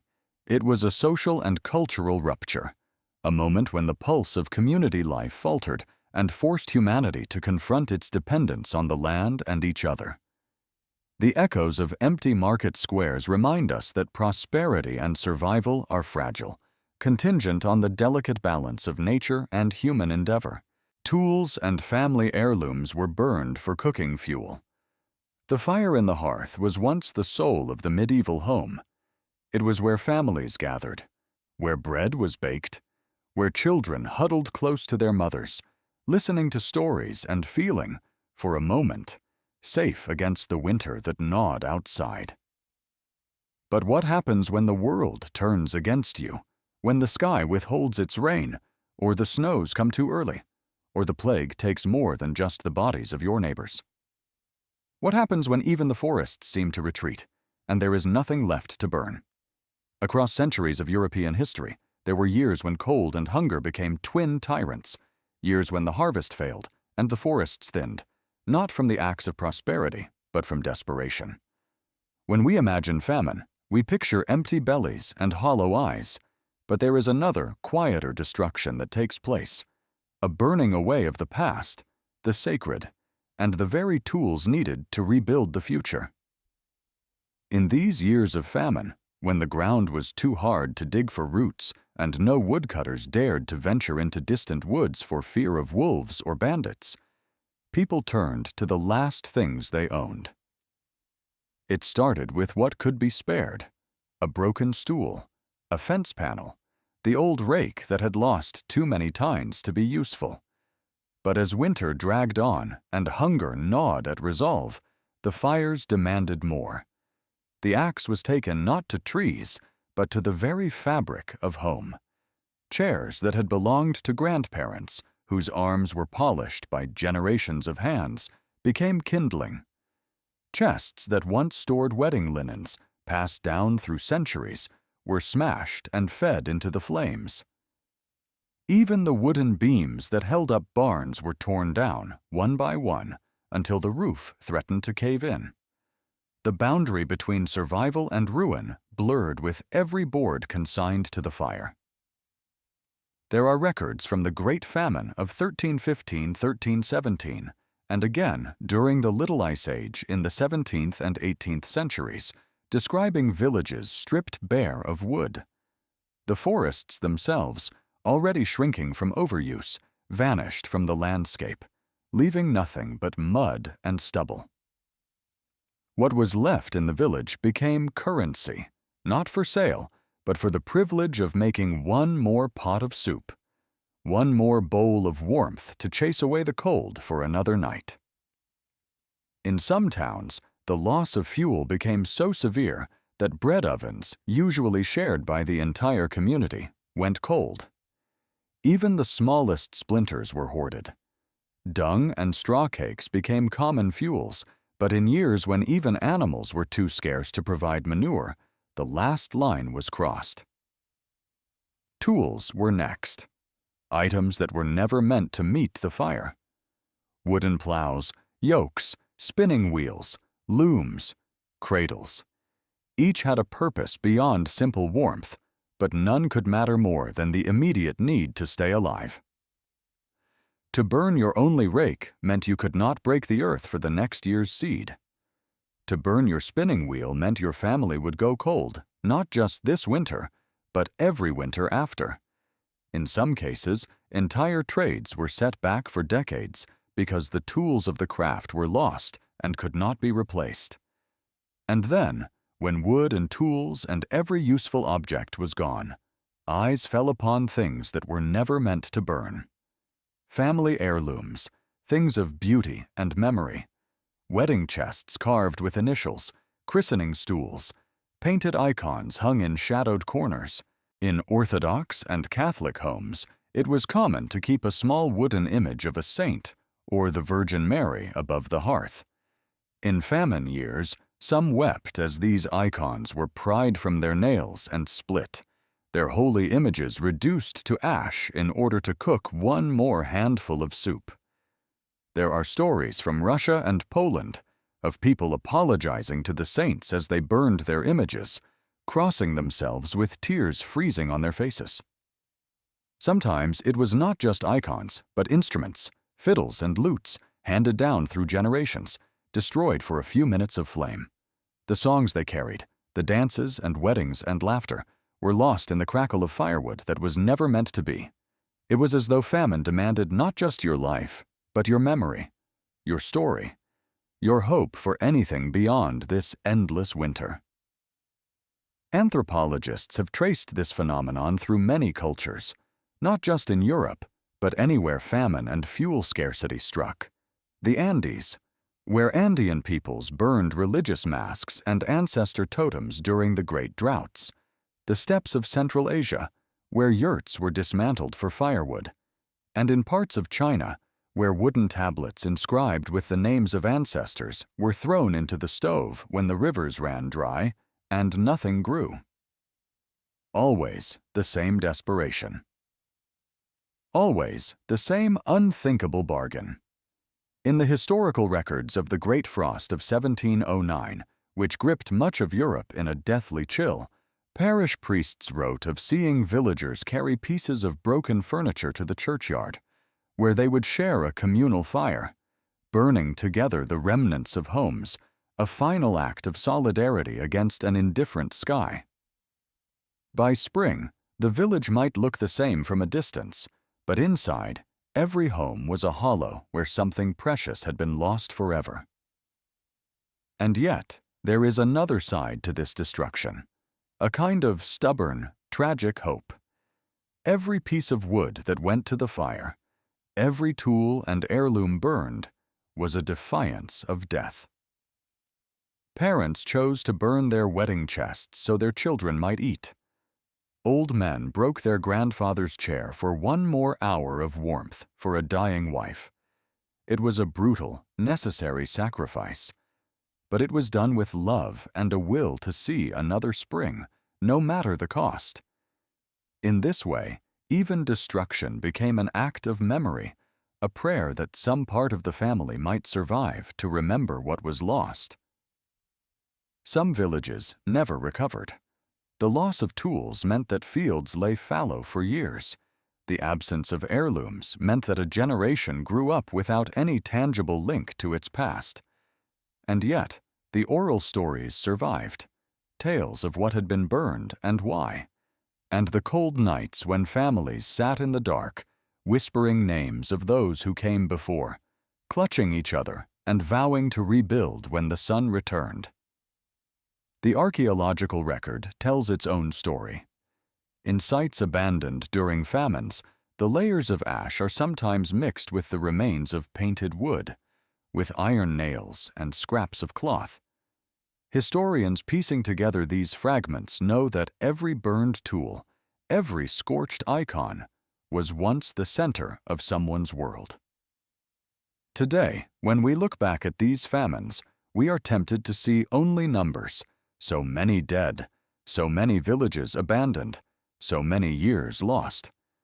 But beneath the statistics are thousands of quiet tragedies, each marked by the smoke rising from a chimney, the silent tears as a mother burns her last memory of her parents, the resolve in the eyes of a father who would rather see his home destroyed than let his children freeze. This is the hidden cost of survival in famine years, the slow burning away of history, memory, and identity, for the chance to see the morning. And when spring finally came, those who remained faced a new challenge: how to rebuild a life from ashes, how to forge new memories when the past had been burned away, and how to teach their children the stories of what was lost, so that someday the world might understand the true price of hunger. This, then, is what it meant to survive. Not just the loss of food or shelter, but the burning away of everything that made life more than endurance. The story of famine is not only the story of starvation, but of every cherished thing consigned to the fire for the sake of one more day. In the end, survival was not measured in calories, but in courage, and in the quiet, determined hope that someday the world would remember what was lost to the flames. Fields were soaked from endless rain, and crops rotted in place. The year 1315 marked the beginning of one of the most catastrophic agricultural crises in European history. For months on end, relentless rains swept across vast stretches of the continent, saturating fields and transforming once fertile lands into vast expanses of mud and rot. This prolonged deluge shattered the rhythm of the agricultural calendar, disrupting planting, growth, and harvest with devastating consequences that would plunge millions into famine and despair. Farmers across Europe, accustomed to working the land through the cycles of seasons, found themselves powerless against the unending downpour. The fields, normally places of life and renewal, became submerged beneath pools of water. Seeds sown with hope failed to take root, buried beneath muddy waters that drowned any chance of germination. For those crops that had survived the initial planting, the saturated soil stifled growth. Plants weakened, their roots rotting where they stood, their stalks bending under the weight of water and disease. The very earth, once a source of sustenance and security, turned against its caretakers. The impact on daily life was immediate and brutal. Wagons, essential for transporting seed, tools, and later, the harvest itself, became trapped in the mire. The mud was so deep and thick that wheels sank, animals struggled to pull loads, and entire villages found themselves cut off from vital supplies and markets. Roads and paths that connected communities were rendered impassable, isolating populations and preventing the flow of food where it was desperately needed. The infrastructure of medieval rural life, fragile and limited as it was, began to crumble under these conditions. Contemporary chroniclers provide vivid accounts of the despair that spread across the land. One monk described how the heavens poured forth torrents unceasingly, drowning fields and hearts alike. Villages faced a slow and agonizing starvation, as food reserves were quickly exhausted and new crops failed to materialize. Livestock, dependent on fodder from the fields, suffered alongside their human keepers. The weight of hunger pressed down on every household, transforming communities into places of desperation and sorrow. This period of relentless rain and agricultural collapse is now understood as the onset of the Great Famine of 1315 to 1317, a calamity that affected much of northern Europe. The climatic shifts heralded the beginning of the Little Ice Age, a centuries-long period marked by cooler temperatures and unpredictable weather patterns that repeatedly threatened medieval livelihoods. The 1315 rains were among the earliest and most devastating manifestations of these changes. The social and economic consequences were profound. Food shortages led to soaring prices, placing staple grains beyond the reach of many peasants.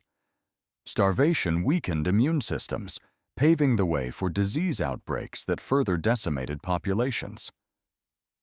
Social unrest grew as hungry peasants sometimes revolted or fled their homes in search of sustenance, creating waves of displacement and instability. Feudal lords struggled to maintain order and collect rents, while the church and charitable institutions faced overwhelming demand for aid. The endless rains also had a psychological toll. The belief that the heavens had turned hostile shook the faith of many. In a deeply religious society, such calamities were often interpreted as divine punishment or a cosmic imbalance. This mindset influenced responses ranging from increased piety and prayer to scapegoating and social conflict, further fracturing already strained communities. Agricultural recovery was slow. Even after the rains ceased, the land remained waterlogged and depleted. Fields required time to dry and replenish. Farmers had to replant or shift to different crops, but the memory of the disaster lingered in collective consciousness. The famine's legacy shaped agricultural practices, settlement patterns, and economic structures for decades to come. Looking back at the relentless rains of 1315 and their catastrophic effects offers us a stark reminder of humanity's vulnerability to the forces of nature. It underscores how dependent civilizations are on the fragile balance of climate and environment, and how the disruption of this balance can cascade into widespread human suffering. The Great Famine was not just a moment in history, it was a profound crisis that tested the resilience of medieval Europe and shaped its trajectory in ways still felt centuries later. As we reflect on these events, we gain insight into the interplay of climate, agriculture, society, and human endurance. The soaked fields and rotting crops of 1315 tell a story not only of devastation, but of the enduring struggle to survive in a world where nature's power is both a giver and a taker of life. Wolves came into towns, hunting the weak and the dead. In the bleakest winters and darkest nights of Europe's history, amid the despair of famine and plague, a terrifying new threat crept into the very heart of human settlements: wolves. These fierce predators, sensing the vulnerability of weakened villagers and the abundance of unattended livestock and even corpses, began to encroach upon towns and villages, places they had long avoided. The nights became perilous as wolves prowled closer, hunting not just wild game, but the weak, the stray children, and the dead. This grim reality became a haunting chapter in times of crisis, where nature's fiercest hunters turned their gaze on humanity's fragility. Wolves had long been a part of Europe's wilderness, respected and feared in equal measure. But they typically stayed far from populated areas, held at bay by human presence and livestock protection. This balance shifted dramatically during periods of extreme hardship, famines, plagues, and wars that devastated human populations and disrupted the social order. When villages emptied or were left vulnerable, wolves seized the opportunity. Historical accounts from the medieval and early modern periods describe chilling scenes: wolves slipping silently into towns after dark, drawn by the scent of easy prey. Starving villagers, weakened by hunger and disease, could offer little resistance. Livestock, the backbone of rural economies, were slaughtered in the night, stripping families of their last means of survival. The loss of animals deepened food scarcity and economic collapse, plunging communities further into despair. But the wolves' hunt did not stop at livestock. Stray children, often orphaned or abandoned amidst the chaos of famine and plague, became easy targets. Small, vulnerable, and defenseless, these children sometimes fell victim to wolves lurking at the edges of the village. The terror of families was palpable, as the wilderness literally invaded what should have been the sanctuary of home. Perhaps most disturbing were reports of wolves scavenging on human corpses. The dead, sometimes left unburied due to overwhelming death tolls, became grim feasts for packs prowling the night. This macabre reality added a layer of horror to already devastated communities, blurring the boundaries between life and death, safety and danger. The psychological impact on survivors was profound. Fear of wolves compounded the anxiety already caused by starvation and disease. Villagers barricaded homes, armed themselves with whatever weapons they could find, and kept constant watch. Folklore and superstition grew around the wolf, casting it as not only a physical threat, but a symbol of nature's wrath and human vulnerability. The wolf incursions also revealed cracks in the social fabric and the limits of medieval protective measures. With many men dead or ill, and with food scarce, traditional defenses, guard dogs, fences, and armed patrols were often insufficient. Communities struggled to respond effectively, highlighting the fragility of human control over their environment in times of crisis. Ecologically, the wolf's movement into towns underscored the complex interplay between human society and wildlife.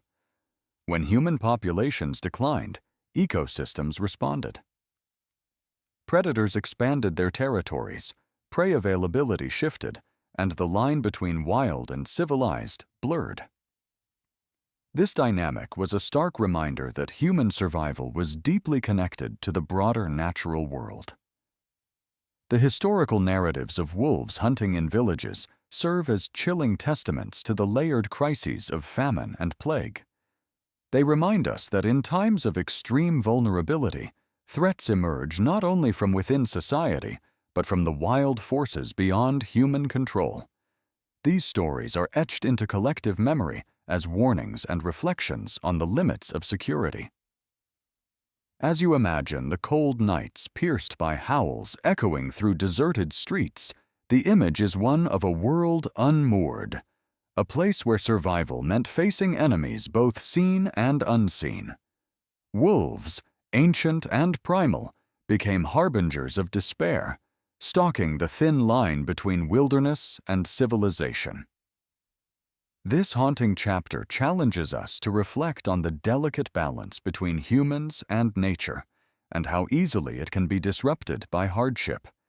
It speaks to the resilience required to rebuild not only societies, but the boundaries that protect us from the wild. The story of wolves invading towns is more than a tale of predation. It is a vivid symbol of crisis, fear, and the relentless struggle to survive when all defenses fail. It reminds us that in the face of collapse, the wild reclaims its ancient right, and humanity must find ways to endure amid shadows and howls. Begging was outlawed, but became the only way to live. In medieval and early modern societies, the act of begging occupied a complicated and often contradictory place within the social order. While many rulers and local lords sought to outlaw begging as a means of maintaining public order and asserting control, the harsh realities of poverty and famine made begging, for thousands, the only desperate recourse to survive. This tension between law and survival created a grim landscape where impoverished men, women, and children roamed from town to town, risking arrest, harsh punishments, or even physical violence, all in search of the most basic sustenance. To understand this phenomenon, we must first consider the economic and social conditions that drove people to the margins. Periods of war, famine, and economic disruption, such as those wrought by the Little Ice Age, crop failures, and feudal conflicts, left large swaths of the population dispossessed and destitute. Traditional means of subsistence, including farming, crafts, or seasonal labor, became unavailable or insufficient. Without land, employment, or family support, many found themselves with no option but to rely on the charity of strangers. Yet, despite the widespread need, begging was often criminalized. Local authorities, landowners, and city councils viewed beggars as a threat to public order, morality, and economic productivity. Laws forbade loitering and solicitation, prescribing punishments ranging from fines and imprisonment to whipping or branding.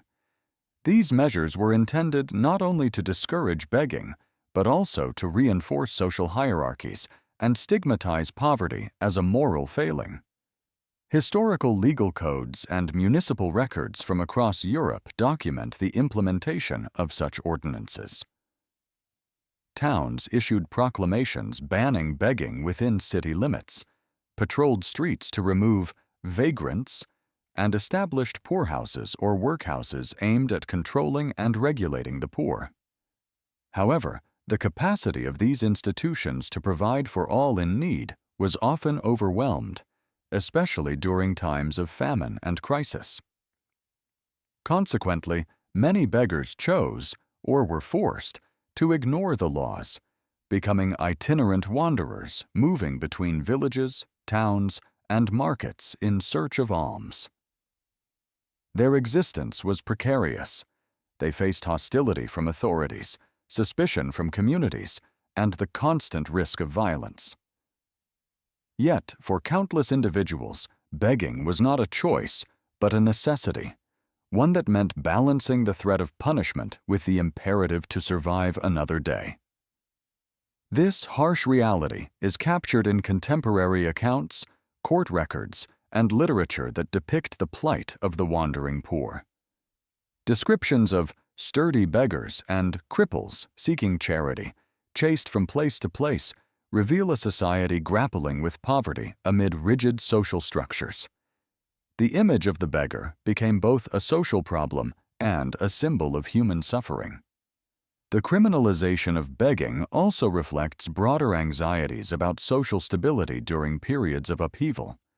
Authorities feared that large numbers of unemployed and impoverished people roaming freely might incite disorder or rebellion. Thus, laws against begging served as tools of social control as much as moral regulation. Yet, these punitive measures often failed to alleviate poverty. Instead, they forced those already marginalized into ever more desperate and vulnerable circumstances. The cycle of outlawed begging and relentless survival became a tragic feature of life for many, underscoring the inadequacy of societal responses to economic hardship. Over time, evolving attitudes and policies gave rise to more institutionalized poor relief, including the establishment of almshouses, charities, and later, state welfare systems. These developments sought to address poverty through structured support rather than punishment, recognizing the need for compassion and aid. However, the legacy of criminalized begging as the only means of survival highlights enduring tensions between societal order and human need. It challenges us to reflect on how societies define and respond to poverty, dignity, and justice. In summary, while begging was outlawed to preserve order and discourage dependence, for thousands it remained the only path to survival. The risks of arrest, punishment, and violence were constant companions for those who roamed town to town, pleading for food and mercy. This grim reality reveals the limits of repression in the face of human suffering and the profound resilience of those who endured against overwhelming odds. Entire villages were branded, cursed, and left to rot. There's a kind of silence that settles over an abandoned village after famine. It's not just the hush of empty fields or the creak of a door in the wind. It's the oppressive weight of a place left behind, a place branded cursed. And in the medieval world, that label wasn't poetic. It was a life sentence. This is the story of those lost villages, the ones that vanished from the map, not just because hunger swept through, but because the survivors and their children were shunned by everyone else, as if tragedy itself was contagious. Imagine a village at the tail end of a brutal winter. The famine has already swept through like a slow-moving fire. Cattle bones litter the lanes, and the fields are full of rotten stalks. Maybe a few gaunt faces peer from behind shuttered windows, watching as the last of the able-bodied either dies or leaves. Eventually, even the sound of crying fades. What remains is not just emptiness, but a powerful story. A story that tells everyone in the region, don't go there. Don't trade with them. Don't marry their sons or daughters. Don't even speak their name after dark. Because the hunger, the sickness, the desperation, they must have done something to deserve it. That belief, that disaster is a sign of divine wrath, was not just superstition. It was a social defense mechanism, honed over generations. In an age without modern science or medicine, explanation for catastrophe turned into myth, and myth turned into policy. Medieval chroniclers, priests, and village elders wrote about entire settlements where people stopped being people and instead became warnings. When the grain failed and the deaths began, the rest of the region watched, waited, and finally judged. That place is cursed. Sometimes, the origins of the curse were mundane. A priest accused of heresy, a sudden unexplained illness, or simply a string of bad luck. But when famine struck, these stories gained power. Villages that once hosted bustling markets became places where no trader dared to set foot. Farmers from neighboring areas might hurry past, crossing themselves, convinced the land itself was poisoned by some ancient sin. In some regions, these superstitions were codified. Laws would ban commerce with plague villages. Church decrees would forbid burial of their dead in the main cemetery. And even if the original residents tried to rebuild, planting fields, patching roofs, their crops might be left to rot by neighbors too afraid to buy them. Their sons and daughters became the children of the famine, names whispered with pity or suspicion, never respect. Archaeologists still find traces of these places, settlements whose abandonment was not total, but gradual, like a candle slowly guttering out. Sometimes the wooden frames of houses were taken apart and repurposed elsewhere, but more often, everything was left to rot. Stories grew with every passing season. Children were told never to wander into those ruins. Travelers, lost or desperate, might spend a night there and leave with wild tales of spirits, flickering lights, or the stench of death.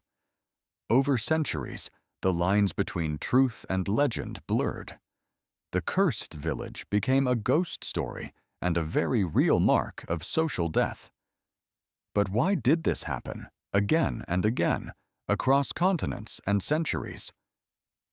Part of it is primal fear.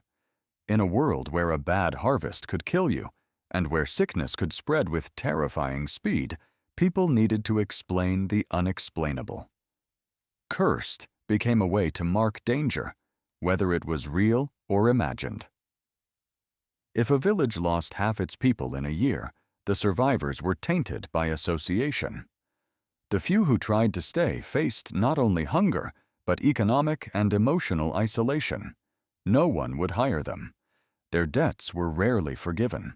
When one of their daughters tried to marry into a neighboring family, the match might be called off. Sometimes a council of elders would formally declare a place unclean. In some regions, this was even written into local law. Let no man from such and such place set foot in the market, nor share bread with the townsfolk, nor offer his labor at the harvest. Over time, a single year's tragedy could become a generational curse.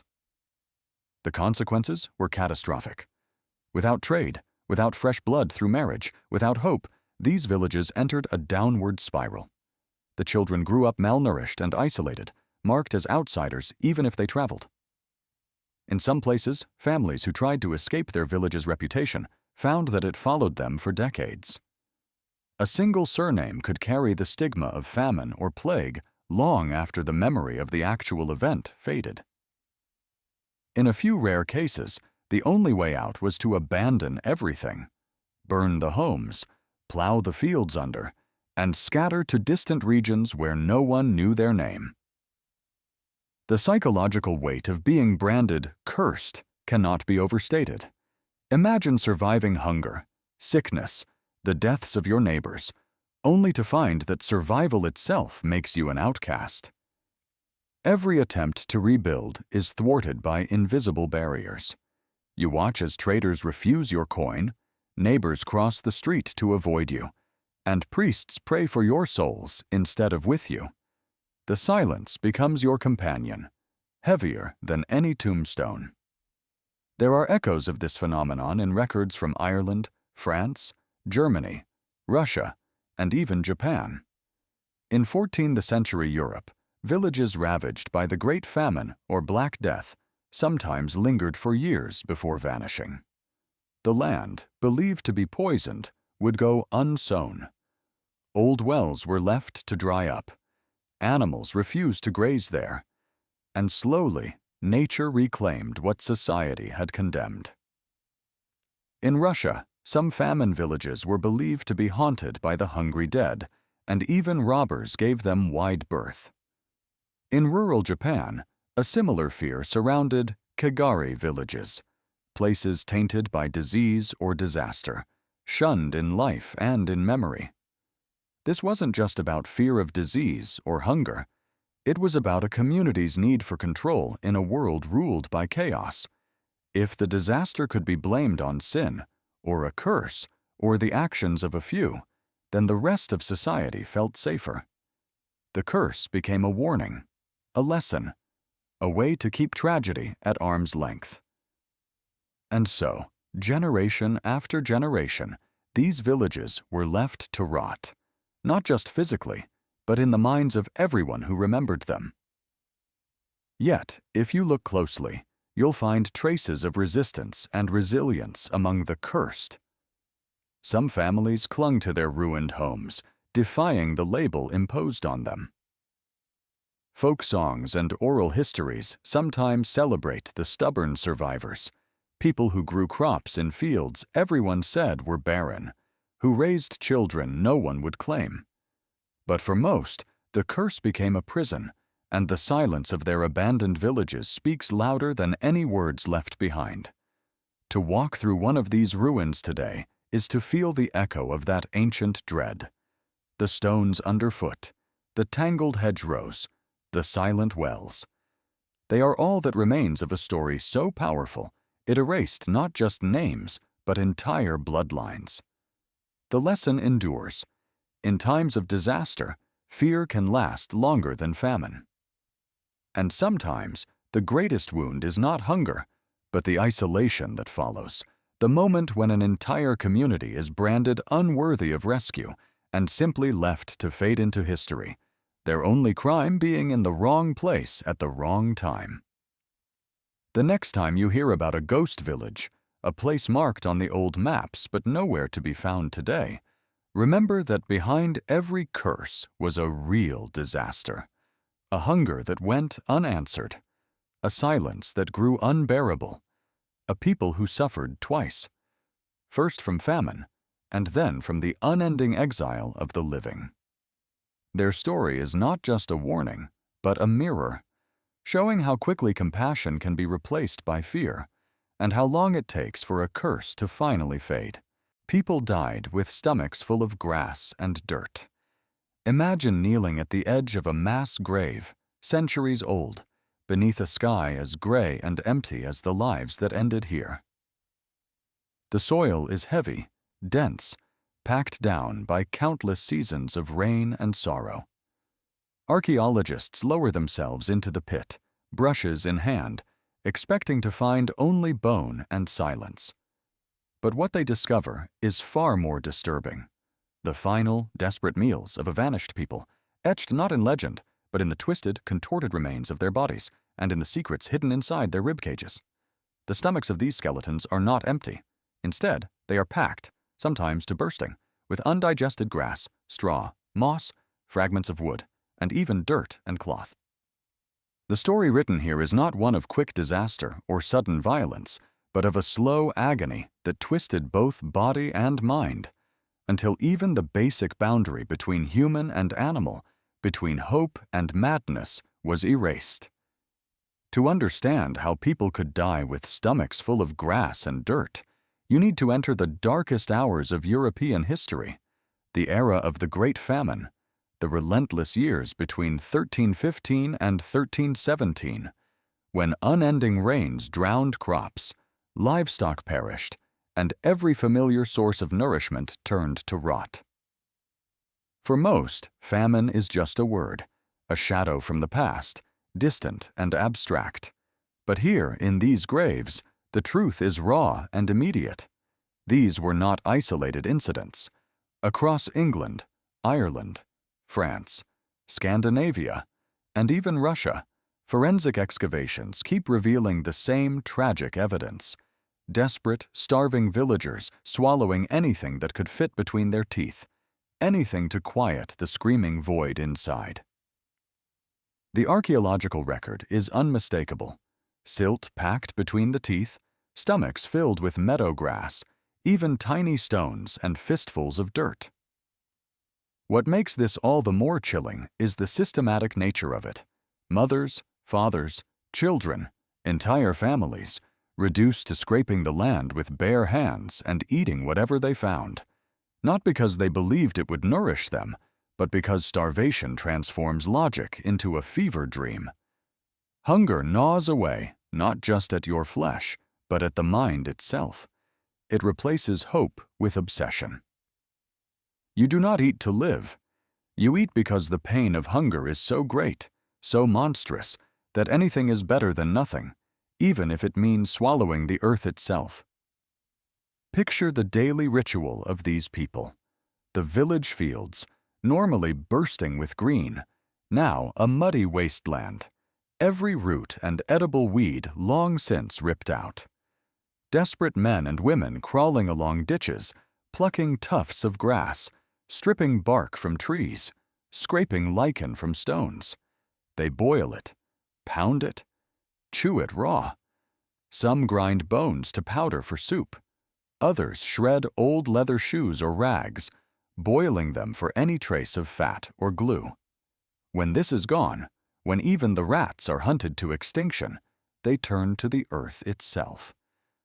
There are accounts, preserved in medieval chronicles and confirmed by modern science, of entire communities gathering in cemeteries, digging up graves not just for valuables, but for edible roots, sometimes even for the bodies themselves, though the church and state tried desperately to hide or punish such acts. The texture of the dirt becomes a memory, the taste of clay a final comfort. Medieval doctors, baffled, wrote grim prescriptions for the symptoms they saw. Men with bloated bellies, faces gaunt as skulls, dying even as they stuffed their mouths. But nothing they could offer stopped the spiral. And even when the famine lifted, the trauma lingered. Survivors were forever marked, not just by scars and sunken cheeks, but by a knowledge that anything could be food if you were desperate enough. Why did grass and dirt fill their bodies in the end? The science is harsh. Human stomachs cannot digest cellulose. When grass or straw is swallowed, it expands, clogging the gut and stopping real digestion. The feeling of fullness is temporary, a cruel trick. You feel sated, but the body continues to starve. Dirt and clay, sometimes eaten in hope of quelling nausea or filling a hollow stomach, often carried parasites, toxic minerals, and further hastened death. Sometimes the desperate tried to mimic animals, cows, goats, even birds, by eating what they saw growing, believing that maybe their bodies would adapt. Instead, it simply prolonged the suffering. Archaeologists have found undigested fibers, clumps of moss, and compacted grass inside the pelvic bowls and rib cages of famine victims across Europe and Asia. The evidence is so widespread that it has become a grim signature of starvation graves. In Ireland's Great Hunger, in Russia's Volga famine, in the trenches of Leningrad, the pattern repeats. Dirt under the fingernails, grass in the mouth, sometimes even fragments of cloth and wood splinters between the teeth, anything that could stave off the agony of another empty night. But perhaps the most haunting aspect of all is the psychological descent, how hunger dissolves the boundaries of self. Parents feed children whatever scraps they can find, but when all else fails, the hierarchy of care collapses. In some mass graves, archaeologists find children with smaller stomachs stuffed with the same indigestible mess as adults, suggesting a communal breakdown, an equalization by starvation. Chroniclers describe villagers wandering fields in a daze, no longer speaking, eyes blank, their last acts simply to lie down in the mud and wait for death. The line between hope and surrender blurs, replaced by the singular obsession with filling an unfillable void. Sometimes the dead were discovered with dirt or straw clutched in their fists, or with grass still wedged in their mouths. In some cases, bodies were so contorted by convulsions that they resembled animals caught in a trap. In others, skeletal remains showed clear evidence of mineral deficiencies, teeth ground down by grit and sand, ribs scored by years of chronic malnutrition. But all of them, no matter where they lived or died, shared the same grim story, one that echoes through time. They died not from violence or plague, but from the slow, relentless betrayal of their own bodies, the agony of starvation, the false comfort of grass and earth filling their stomachs in the last moments. If you step back and think about what this reveals, it's not just a history of failure or tragedy. It's a mirror, a warning, and a testament to the terrifying extremes of human endurance. The remains found in these graves are more than just bones. They are the physical record of a nightmare that civilization has never fully outgrown, the desperate ingenuity of survival, the price paid when nature or politics, war or weather, strips away every comfort, every assurance, every boundary between humanity and the wild. And even now, as we study these remains, we are forced to remember, hunger is not a story of the past. The same patterns repeat wherever disaster strikes, wherever food runs out and hope is crushed underfoot. We may be surrounded by abundance today, but the memory of grass-filled stomachs, of people dying with dirt and straw inside them, is a lesson humanity can never afford to forget. Soldiers deserted and joined. Looters when harvests failed. Imagine a land where the rains have failed, the earth has cracked, and the fields stretch out not as green carpets of life, but as brittle wastelands. Now imagine that the people trusted to protect you, the men in uniform, the defenders of order, suddenly vanish from their posts, their loyalty evaporated, replaced by a far more desperate hunger. This isn't a nightmare invented for a story. It is a brutal reality, documented time and again throughout the darkest famines of European and Asian history. The year is 1316, or 1694, or 1789, because this pattern repeats like a curse across centuries. The harvest collapses, sometimes from endless rain, sometimes from scorching drought, sometimes from war-trampling fields to mud. What happens next is not just the starvation of peasants, but the complete collapse of social order. When crops rot or wither, tax collections dry up, and the king's coffers empty at alarming speed. A garrison, isolated in a rural outpost or perched above a town, relies on regular payments and supplies to keep men loyal. But when the wagons from the treasury stop coming, when pay is delayed month after month, even the most disciplined soldiers begin to sense that no one is coming to save them. Hunger is an unrelenting, democratic force. It does not care if you wear a badge, swear an oath, or carry the king's standard. It claws equally at the guts of every man. Historical chronicles, whether from the 100 Years' War, the English Civil War, the Russian time of troubles, or the endless local conflicts of famine-ravaged India and China, tell the same story. Soldiers, left unpaid and half-starved, begin to mutter in the barracks. At first, a few slip away under cover of night, deserters risking the gallows if caught. But as the situation worsens, discipline itself erodes. The officers, also hungry, turn a blind eye. There are no rations left in the storeroom, no bread, no ale, only the promise of food if they can find it themselves. And so begins the transformation from soldier to marauder. At first, these men beg at the doors of the same villagers they once protected, but hunger breeds rage, and the lines between duty and survival blur until they vanish completely. Entire companies have been known to vanish into the countryside, trading the discipline of the barracks for the lawlessness of the roads. They shed their uniforms, or sometimes keep them to wield the last scraps of authority over terrified villagers. The peasants, themselves already starving, are now doubly cursed. They have nothing to give, and yet must now defend what little they have, not only from the usual thieves and bandits, but from trained men with swords, pikes, and firearms, men who know the layout of every barn, every food store, every family's hiding place. Looting becomes not a crime, but a method of survival.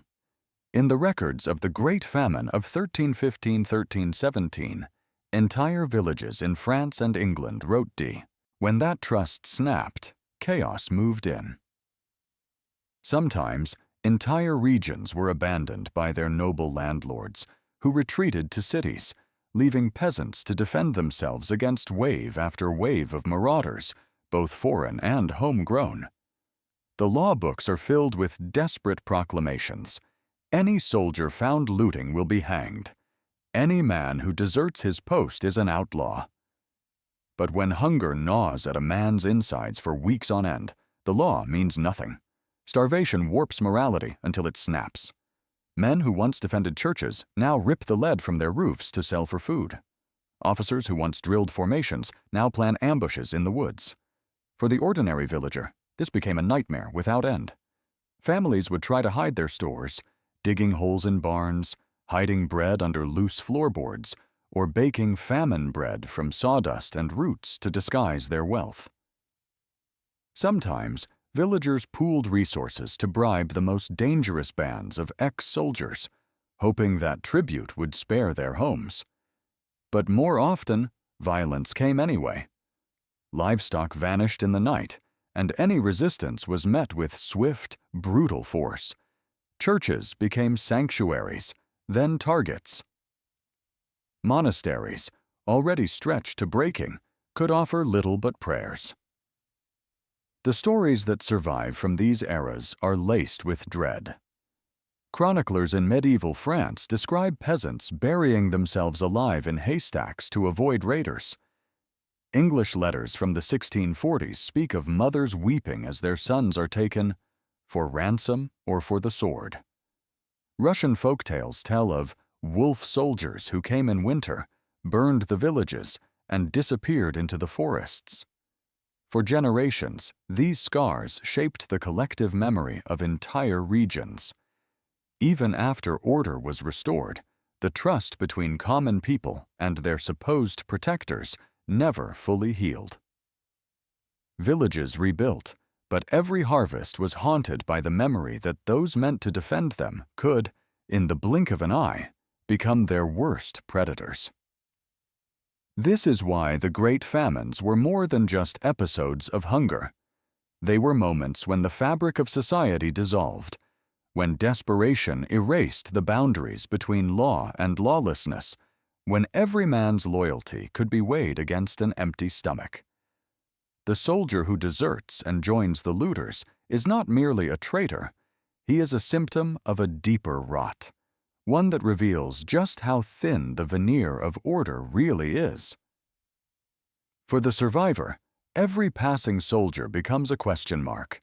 Every uniformed stranger could be protector or destroyer, hero or wolf. In the end, famine is not just a tragedy of empty fields and silent villages. It is the shattering of trust, the moment when the line between civilization and savagery becomes so thin that anyone, given the right hunger and the wrong chance, might cross it. Rats swarmed grain stores and spread disease in desperation. When famine tightens its grip, when the skies refuse to bless the fields, when grain yields dwindle to a whisper, human desperation grows fierce, and nature itself takes notice. Picture a medieval village, battered by years of poor harvests. Food is no longer taken for granted. Each sack of grain, every handful of barley, becomes a lifeline. There is no excess, only fear, only calculation. People hide their stores, rationing for the cold months, praying it will be enough to keep children from wasting away. But this act of hoarding, born out of necessity and love, becomes a silent beacon, a call not just to the starving neighbor, but to an ancient enemy always lurking in the shadows, the rat. Rats, resourceful survivors in their own right, thrived where humans faltered. The moment humans gathered and stockpiled their remaining food, rats followed. They needed no invitation. They wriggled beneath doors, gnawed through wooden walls, slipped through gaps between stones.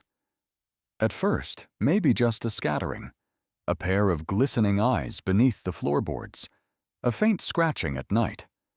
But famine was not a human crisis alone. It was an ecological event. Starved fields meant less wild grain, fewer seeds for animals as well. Driven by the same hunger that gripped the villagers, rats poured into barns, cellars, and storerooms, anywhere a scrap of food could be found. The story of these rats is not merely about stolen bread or ruined grain. It's about a chain reaction of suffering, how, in times of want, one crisis begets another, and how the smallest creatures can tip the scales between survival and disaster. Rats devoured carefully hoarded stores, leaving droppings and gnawed hulls as mocking reminders of what was lost. Each night, more arrived, following scent trails, squeezing through impossibly tight gaps. Traps were set, but for every rat caught, 3 more seemed to appear. Cats helped, but could never keep pace. And so, villagers watched helplessly as their last reserves dwindled, not to human mouths, but to an enemy that bred faster than hunger itself. But grain theft was only the beginning. The real terror, insidious and invisible at first, was disease. Rats, as everyone now knows, are not simply pests. They are harbingers. They arrive carrying hidden passengers, fleas and lice, clinging to fur, ready to leap to new hosts. And in the overcrowded, desperate villages of famine times, this meant more than just discomfort. It meant sickness, plague, and death. Imagine the scene. Rooms are packed with extended families, shivering against the cold, huddled close around meager fires. Bedding is never quite clean. The air is thick and stale. Into this, the rats pour, scrambling between rafters, darting beneath cribs, sometimes bold enough to scurry over sleeping bodies. With them come lice, seeking warmth and blood. Fleas, infected with deadly bacteria, nestle into clothing, hair, and straw bedding. In this environment, outbreaks become almost inevitable. The Black Death, the most famous and horrifying example, did not arise from nowhere. It flourished in times and places where rats and fleas flourished, and famine guaranteed just that. The first cough, the first fever, might be dismissed. But soon the illness spreads. The lice that itch in children's hair are not just a nuisance, they are a vector for typhus. Fleas from rats inject plague bacteria with each bite. Skin erupts in boils, fevers climb, and within days, entire households are struck down. In a world already weakened by hunger, disease moves faster and kills more surely. Historical chronicles record these moments with a mixture of horror and fatalism. In 14th century France, for instance, observers wrote of swarms of rats, greater than ever before, invading towns after poor harvests. They noted how storage pits were emptied, how people began to fear the very act of storing food. And then came the fevers, the swellings, the mass graves dug in haste. English monks chronicled how, in famine years, rats chewed through monastery walls and even the altar cloths, spreading lice among both novices and elders alike. No one was spared, not the wealthy, not the devout, not the desperate poor. Rats became more than a pest. They were an omen. Superstition flourished in their wake. Some said rats were the souls of the damned, drawn to sin and punishment. Others believed rats multiplied in the presence of evil, or that their sudden appearance was a sign that God had abandoned the town. In reality, the explanation was far more brutal. Hunger is contagious, and suffering travels on 4 legs as well as 2. Consider the ripple effects. Each stolen bag of grain pushed families closer to starvation. Each new rat infestation meant more hours spent trying to defend what little remained, patching walls, setting crude traps, searching for lost stores. Meanwhile, those same rats undermined the community's ability to recover. Fields might finally yield a better crop, but if rats had devoured the seed grain, there would be nothing to plant. When disease struck, survivors were often too weak to tend fields or rebuild stores. The cycle spiraled downward, famine feeding pestilence, pestilence feeding despair. This pattern repeated across continents and centuries.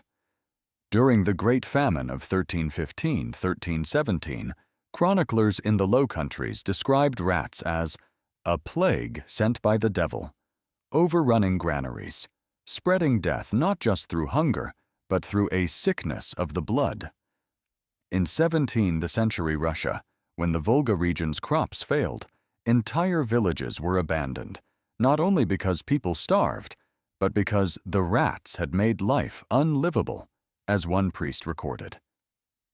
In the Ottoman Empire's worst famine years, city officials organized nightly rat hunts in an attempt to slow outbreaks of plague and typhus, but with little success. Archaeology, too, bears witness. Dig into medieval trash pits, and you find rat bones mixed with broken grain jars, evidence of pitched battles for food. In the mass graves of famine years, tests have found traces of louse-borne disease on the remains, evidence that infection often followed closely on the heels of hunger. Sometimes, the only clue to what killed a village is the clustering of rat-chewed seeds and diseased bones. But perhaps most haunting of all are the stories told in whispers, passed down through generations. Tales of the rat years, when children died not from lack of food alone, but from the fevers that followed. Stories of mothers watching helplessly as both bread and life were stolen away in the night. Of whole towns that emptied, not because the fields were empty, but because the plague spread from grain bin to kitchen, from barn to bedroom, until nothing living remained. This is not just a story of the past. Even in the modern world, the connection between hunger, pest, and disease persists, though it wears different faces.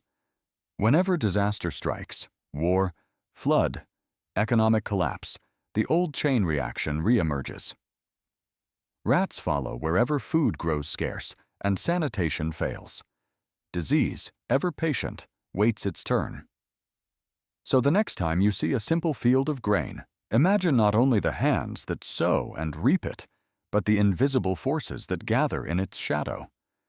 Remember that every famine, every moment of desperation, unleashes a cascade of consequences far beyond empty stomachs. Rats swarmed grain stores not because they were evil, but because they, too, were hungry. Yet their hunger unleashed new nightmares upon a world already fraying at the seams.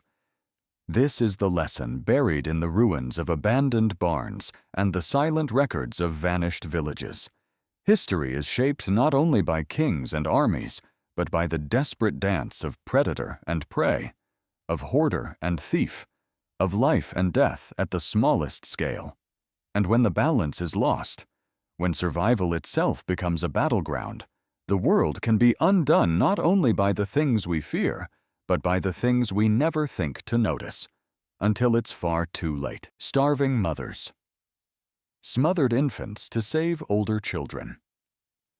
There are stories buried so deep in the human past that even the earth seems to want to hide them. Stories whispered only at the edge of memory, too unbearable to tell in the bright light of day. Among the horrors of famine, perhaps nothing chills the blood more than the accounts, preserved in ancient letters and half-remembered folk tales, of mothers smothering their own infants so that older children might survive. It is a truth almost too dark to imagine, yet it is a truth that has echoed in various forms across cultures and centuries, emerging only in the moments when survival no longer meant fighting the world, but fighting your own humanity. Famine is not merely the absence of food. It is the gradual, suffocating collapse of every certainty, of family, of morality, of the self. When the crops fail and the stores empty, hunger gnaws away, not only at the flesh, but at the bonds that hold a family, a community, a civilization together. At first, there is hope. There is rationing, sacrifice. Parents go hungry so children may eat. Neighbors share what little they have, imagining that spring will come, that rain will fall, that the world will return to order. But when the rains do not come, when every root and bark and shoe leather has been boiled for soup, a different logic begins to take hold, a cold arithmetic of survival, sharpened by starvation.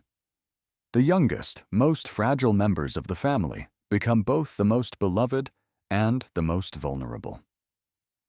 History has left us letters, written by trembling hands on scraps of parchment, hidden in prayer books, or sewn into the hems of dresses, confessions of mothers who could no longer bear the sound of a newborn's cry, not for lack of love, but because every cry meant another mouth to feed, another shadow cast over the slim hope that older children might live to see another spring.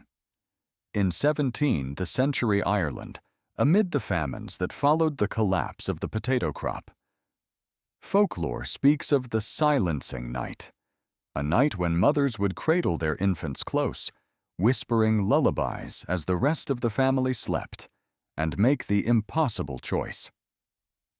In Russian chronicles of the 1600s, written by priests and monks who visited dying villages, there are entries too painful for words, vague references to infants who vanished in the night, and the faces of mothers who would not meet their eyes. In the Black Death years, when entire villages starved in the wake of disease and failed harvests, accounts from France, the Netherlands, and parts of Germany all hint at this unthinkable reality, that in some huts, the newborn's cradle was found empty in the morning, and the mother's grief was the only witness. It is easy, from a distance, to imagine such acts as monstrous, but history is never so simple. In these letters, in these haunted fragments of oral tradition, there is no hint of hatred or rage. Instead, there is only the slow, suffocating despair of a mother forced to weigh the impossible, her own love divided, stretched thin by hunger until it breaks.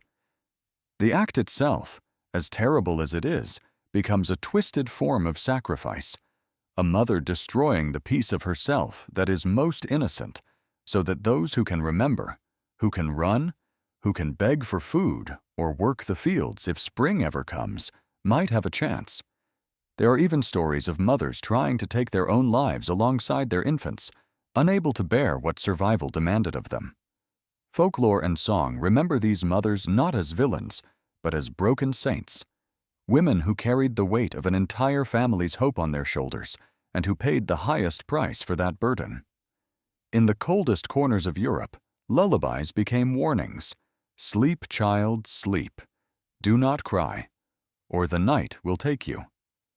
In some places, villages would try to help each other in secret, smuggling what little food they had to the most desperate mothers, hoping to prevent a tragedy everyone feared but no one could name. There are anthropologists who argue that the persistence of these stories in folklore, echoes of Hansel and Gretel, of changeling myths, of children lost in the woods, are not just fairy tales, but cultural scars, ways for later generations to process a trauma too great for memory alone. In the Andes, among the Quechua people, there are old songs about the hungry wind that carries off babies in the night. In medieval Japan, village midwives would sometimes offer prayers for lost infants, never asking what happened, but always knowing why. Even in modern times, in accounts of sieges and blockades, similar choices reappear, always as the last, most desperate act of a mother's love. What must it have felt like, in those endless nights, to listen to the older children's breathing and know that it depended, in part, on the silence of a newborn? The weight of that knowledge does not fade with time. Even as famine receded and fields turned green again, there were villages where no one spoke of that winter, where certain families bore a quiet, unspoken grief. The survivors grew up with an emptiness in their memory, a missing sibling, a lullaby never sung. In the rare moments when a mother confessed, often decades later, it was not to seek forgiveness, but to explain an absence that no one else could name. Historians and psychologists have tried to understand the forces that drive people to such acts. Starvation, they say, does not simply weaken the body. It alters the mind. Hunger triggers changes in the brain, erasing boundaries between the possible and the impossible, amplifying fear, shrinking the world to a single terrible question. How do I save those who might yet be saved? In famine, morality does not disappear, but is warped by necessity, stretched until it snaps. The greatest tragedy is not only that these acts occurred, but that they occurred out of love, not malice, a love so desperate it destroyed itself. Today, when we study the past, we often look for hope, for stories of survival, of heroism, of families who endured against all odds, and those stories exist. But beneath them, like roots beneath frozen earth, are the stories that cannot be told without tears. The stories of mothers who made the unthinkable choice, who carried the memory for the rest of their lives, who could never look at springtime without seeing the shadows of a winter that never truly ended. This is what famine does. It is not just the thinning of bodies or the emptying of barns. It is the slow, relentless breaking of the human spirit, the forced undoing of the bonds that make us human.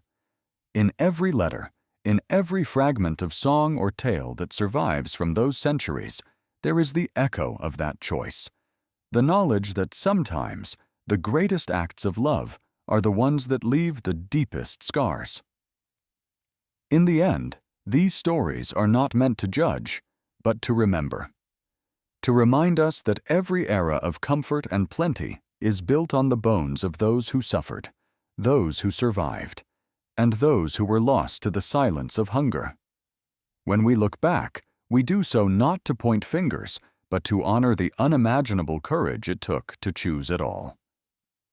For in the coldest hours of the human story, survival came at a price so steep, it could not be measured in gold or grain, but only in the silent ache that lingers, generation after generation, when famine finally lets go and memory remains. Church attendance fell as people blamed God for the famine. Picture a stone church at dawn, its heavy doors flung open to the empty square. Once that space echoed with voices, psalms, confessions, laughter, the humble murmurs of 100 souls clinging to ritual as if it were bread. But now, after the famine, the church bell tolls to no answer. Footsteps echo off the flagstones, and the pews are dustier each week. It is a silence heavy with disappointment and accusation and fear, a silence that crept in when prayers for rain or mercy went unanswered, and faith itself began to starve. This is the side of famine rarely recorded in ledgers or chronicles. The physical toll is always obvious: empty stomachs, swollen bodies, bones pressing through skin. But famine's deeper wound is psychological. It cuts into the stories people tell about themselves, their God, and the reason for their suffering. When crops failed, when children died, and when neighbors turned on each other for scraps, it was not just the soil that lost its fertility. Faith, too, withered. For centuries, the church was the heart of rural life. In times of hardship, war, plague, flood, people turned to priests, saints, and relics, hoping for an explanation, a ritual, a miracle. But during the worst famines, a creeping sense of betrayal took hold. Sermons promising that God rewards the righteous rang hollow when the righteous starved alongside the wicked. Psalmists sang of abundance and deliverance while villagers boiled grass for soup. How could a loving God allow this suffering? For some, the answer was devastatingly simple. He wouldn't. Therefore, he must not care. Or perhaps he never existed at all. This doubt was contagious. It started in whispers, at the well, at the market, behind closed doors. Parents who once forced their children to kneel in prayer now muttered curses under their breath. The old rituals felt empty. Communion bread, once a sacred symbol, became a bitter reminder of real hunger. When the harvests failed again and again, church attendance dwindled. Fewer candles were lit. Fewer alms were left at the altar.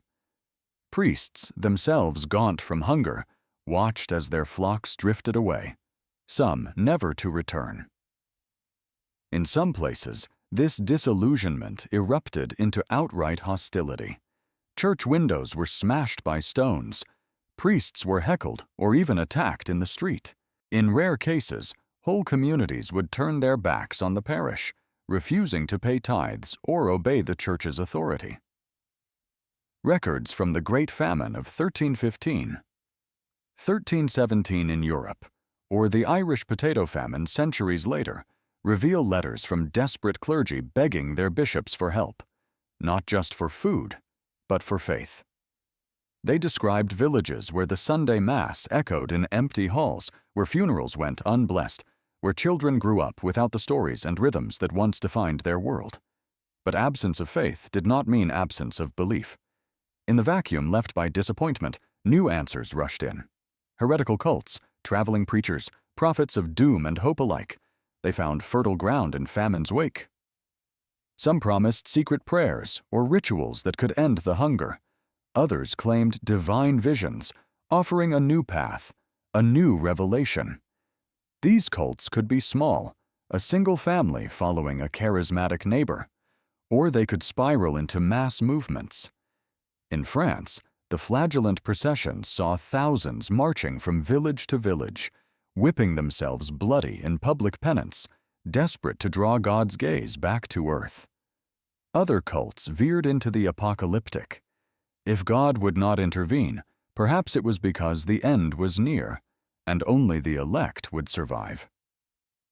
Stories spread of hidden saints, of magical relics, of secret knowledge that could spare a household or a whole town from famine's grip. These beliefs drew on older, half-pagan traditions, ancient rituals to bring rain or ward off plague, adapted and repackaged by prophets who saw opportunity in chaos. In the Baltic, Slavic, and Germanic regions, old gods and spirits were quietly invoked beneath a Christian veneer. In some Irish villages, holy wells were visited again, not by the parish priest, but by folk healers and cunning women who remembered rituals older than the church itself. Authorities watched this religious fragmentation with alarm. For church and state alike, faith was social glue, a way to maintain order, collect taxes, and keep the peace. But famine shattered the contract between people and their God, or at least the version enforced from the pulpit. When that trust dissolved, old boundaries blurred. Suspicion fell on neighbors with unusual rituals. Witchcraft accusations sometimes spiked during and after famines, as authorities struggled to redirect blame. The desperate turned to anything, anyone, who offered even a sliver of hope, even if that hope came dressed in heresy. It's easy, centuries later, to dismiss these crises of faith as superstition or ignorance, but listen closely to the testimonies, written or whispered, of those who survived. The famine was not just a physical disaster, but a crisis of meaning. If your prayers cannot bring rain, if your devotion cannot save your child, then what is faith for? And if the old answers no longer work, what replaces them? Some found comfort in new gods, new saints, new stories. Others found only anger, a quiet, stubborn atheism that refused to bow before an indifferent altar. This rift lingered long after the last corpse was buried, after the fields bloomed green again. Children raised during the famine often inherited their parents' doubt. Some never returned to church. Others worshipped quietly, cautiously, hedging their bets between the old faith and the new. And the church itself was forced to adapt, rewriting prayers, doubling down on charity, sometimes hunting heretics with new ferocity, all in the hope of reclaiming lost souls. What is left, centuries later, is the shadow of that disappointment, carved into church records, woven into folk tales, even embedded in architecture. In some regions, old churches were abandoned, left to crumble, their stones pillaged for new barns and houses. In others, strange sects flourished, leaving behind fragments of ritual and belief that scholars still puzzle over. What we know for certain is this: famine was not just a test of the body, but of the spirit. It left people hungrier for answers than for bread, and changed forever the way they spoke to their gods. So, next time you see a ruined church in a deserted field, or hear a folk story about saints who failed their people, remember the invisible wound that famine left behind. It is the echo of disappointment and doubt, the desperate search for meaning in the face of unimaginable loss. And it is the proof that faith, like the land, can be fertile or barren, depending on the storms it must survive. A single hailstorm could undo an entire year of work. Imagine standing at the edge of a ripening field, sweat stinging your eyes, knowing every blade of grain before you represents months, sometimes years, of back-breaking labor. For a medieval villager, each stalk is not just food, but the difference between life and slow, grinding death. The air is warm, thick with the scent of growth and hope. Then, without warning, the sky darkens, thunder rumbles, the wind sharpens, a chill sweeps through the valley, and you feel it, a primal, instinctive fear passed down from generations who understood, with gut-level certainty, that nature's mood could erase your entire existence in a single, merciless moment. The storm comes on fast. First a spattering of cold rain, then an explosive crack as the first hailstones slam into the ground. Within moments, the world is a riot of noise and violence. Hail the size of marbles, sometimes even eggs, pelts the earth, shredding leaves, smashing the heads of wheat, flattening oats and barley in seconds. There is nowhere to run, nowhere to hide.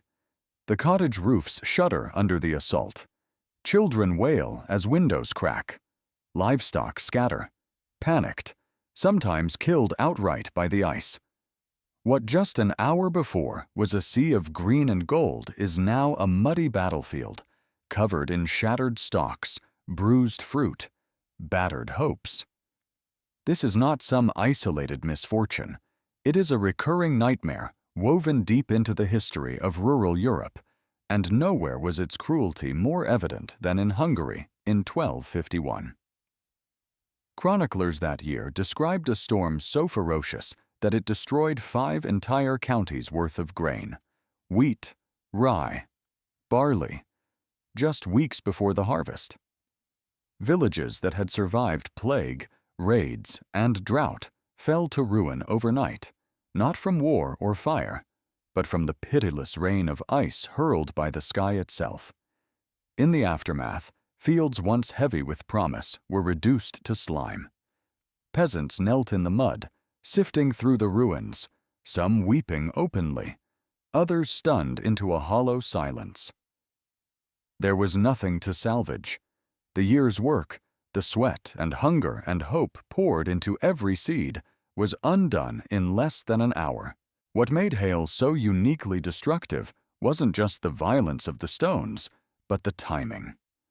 Summer storms struck when crops were at their most fragile, just before harvest, when the grain's heads were full but not yet hardened.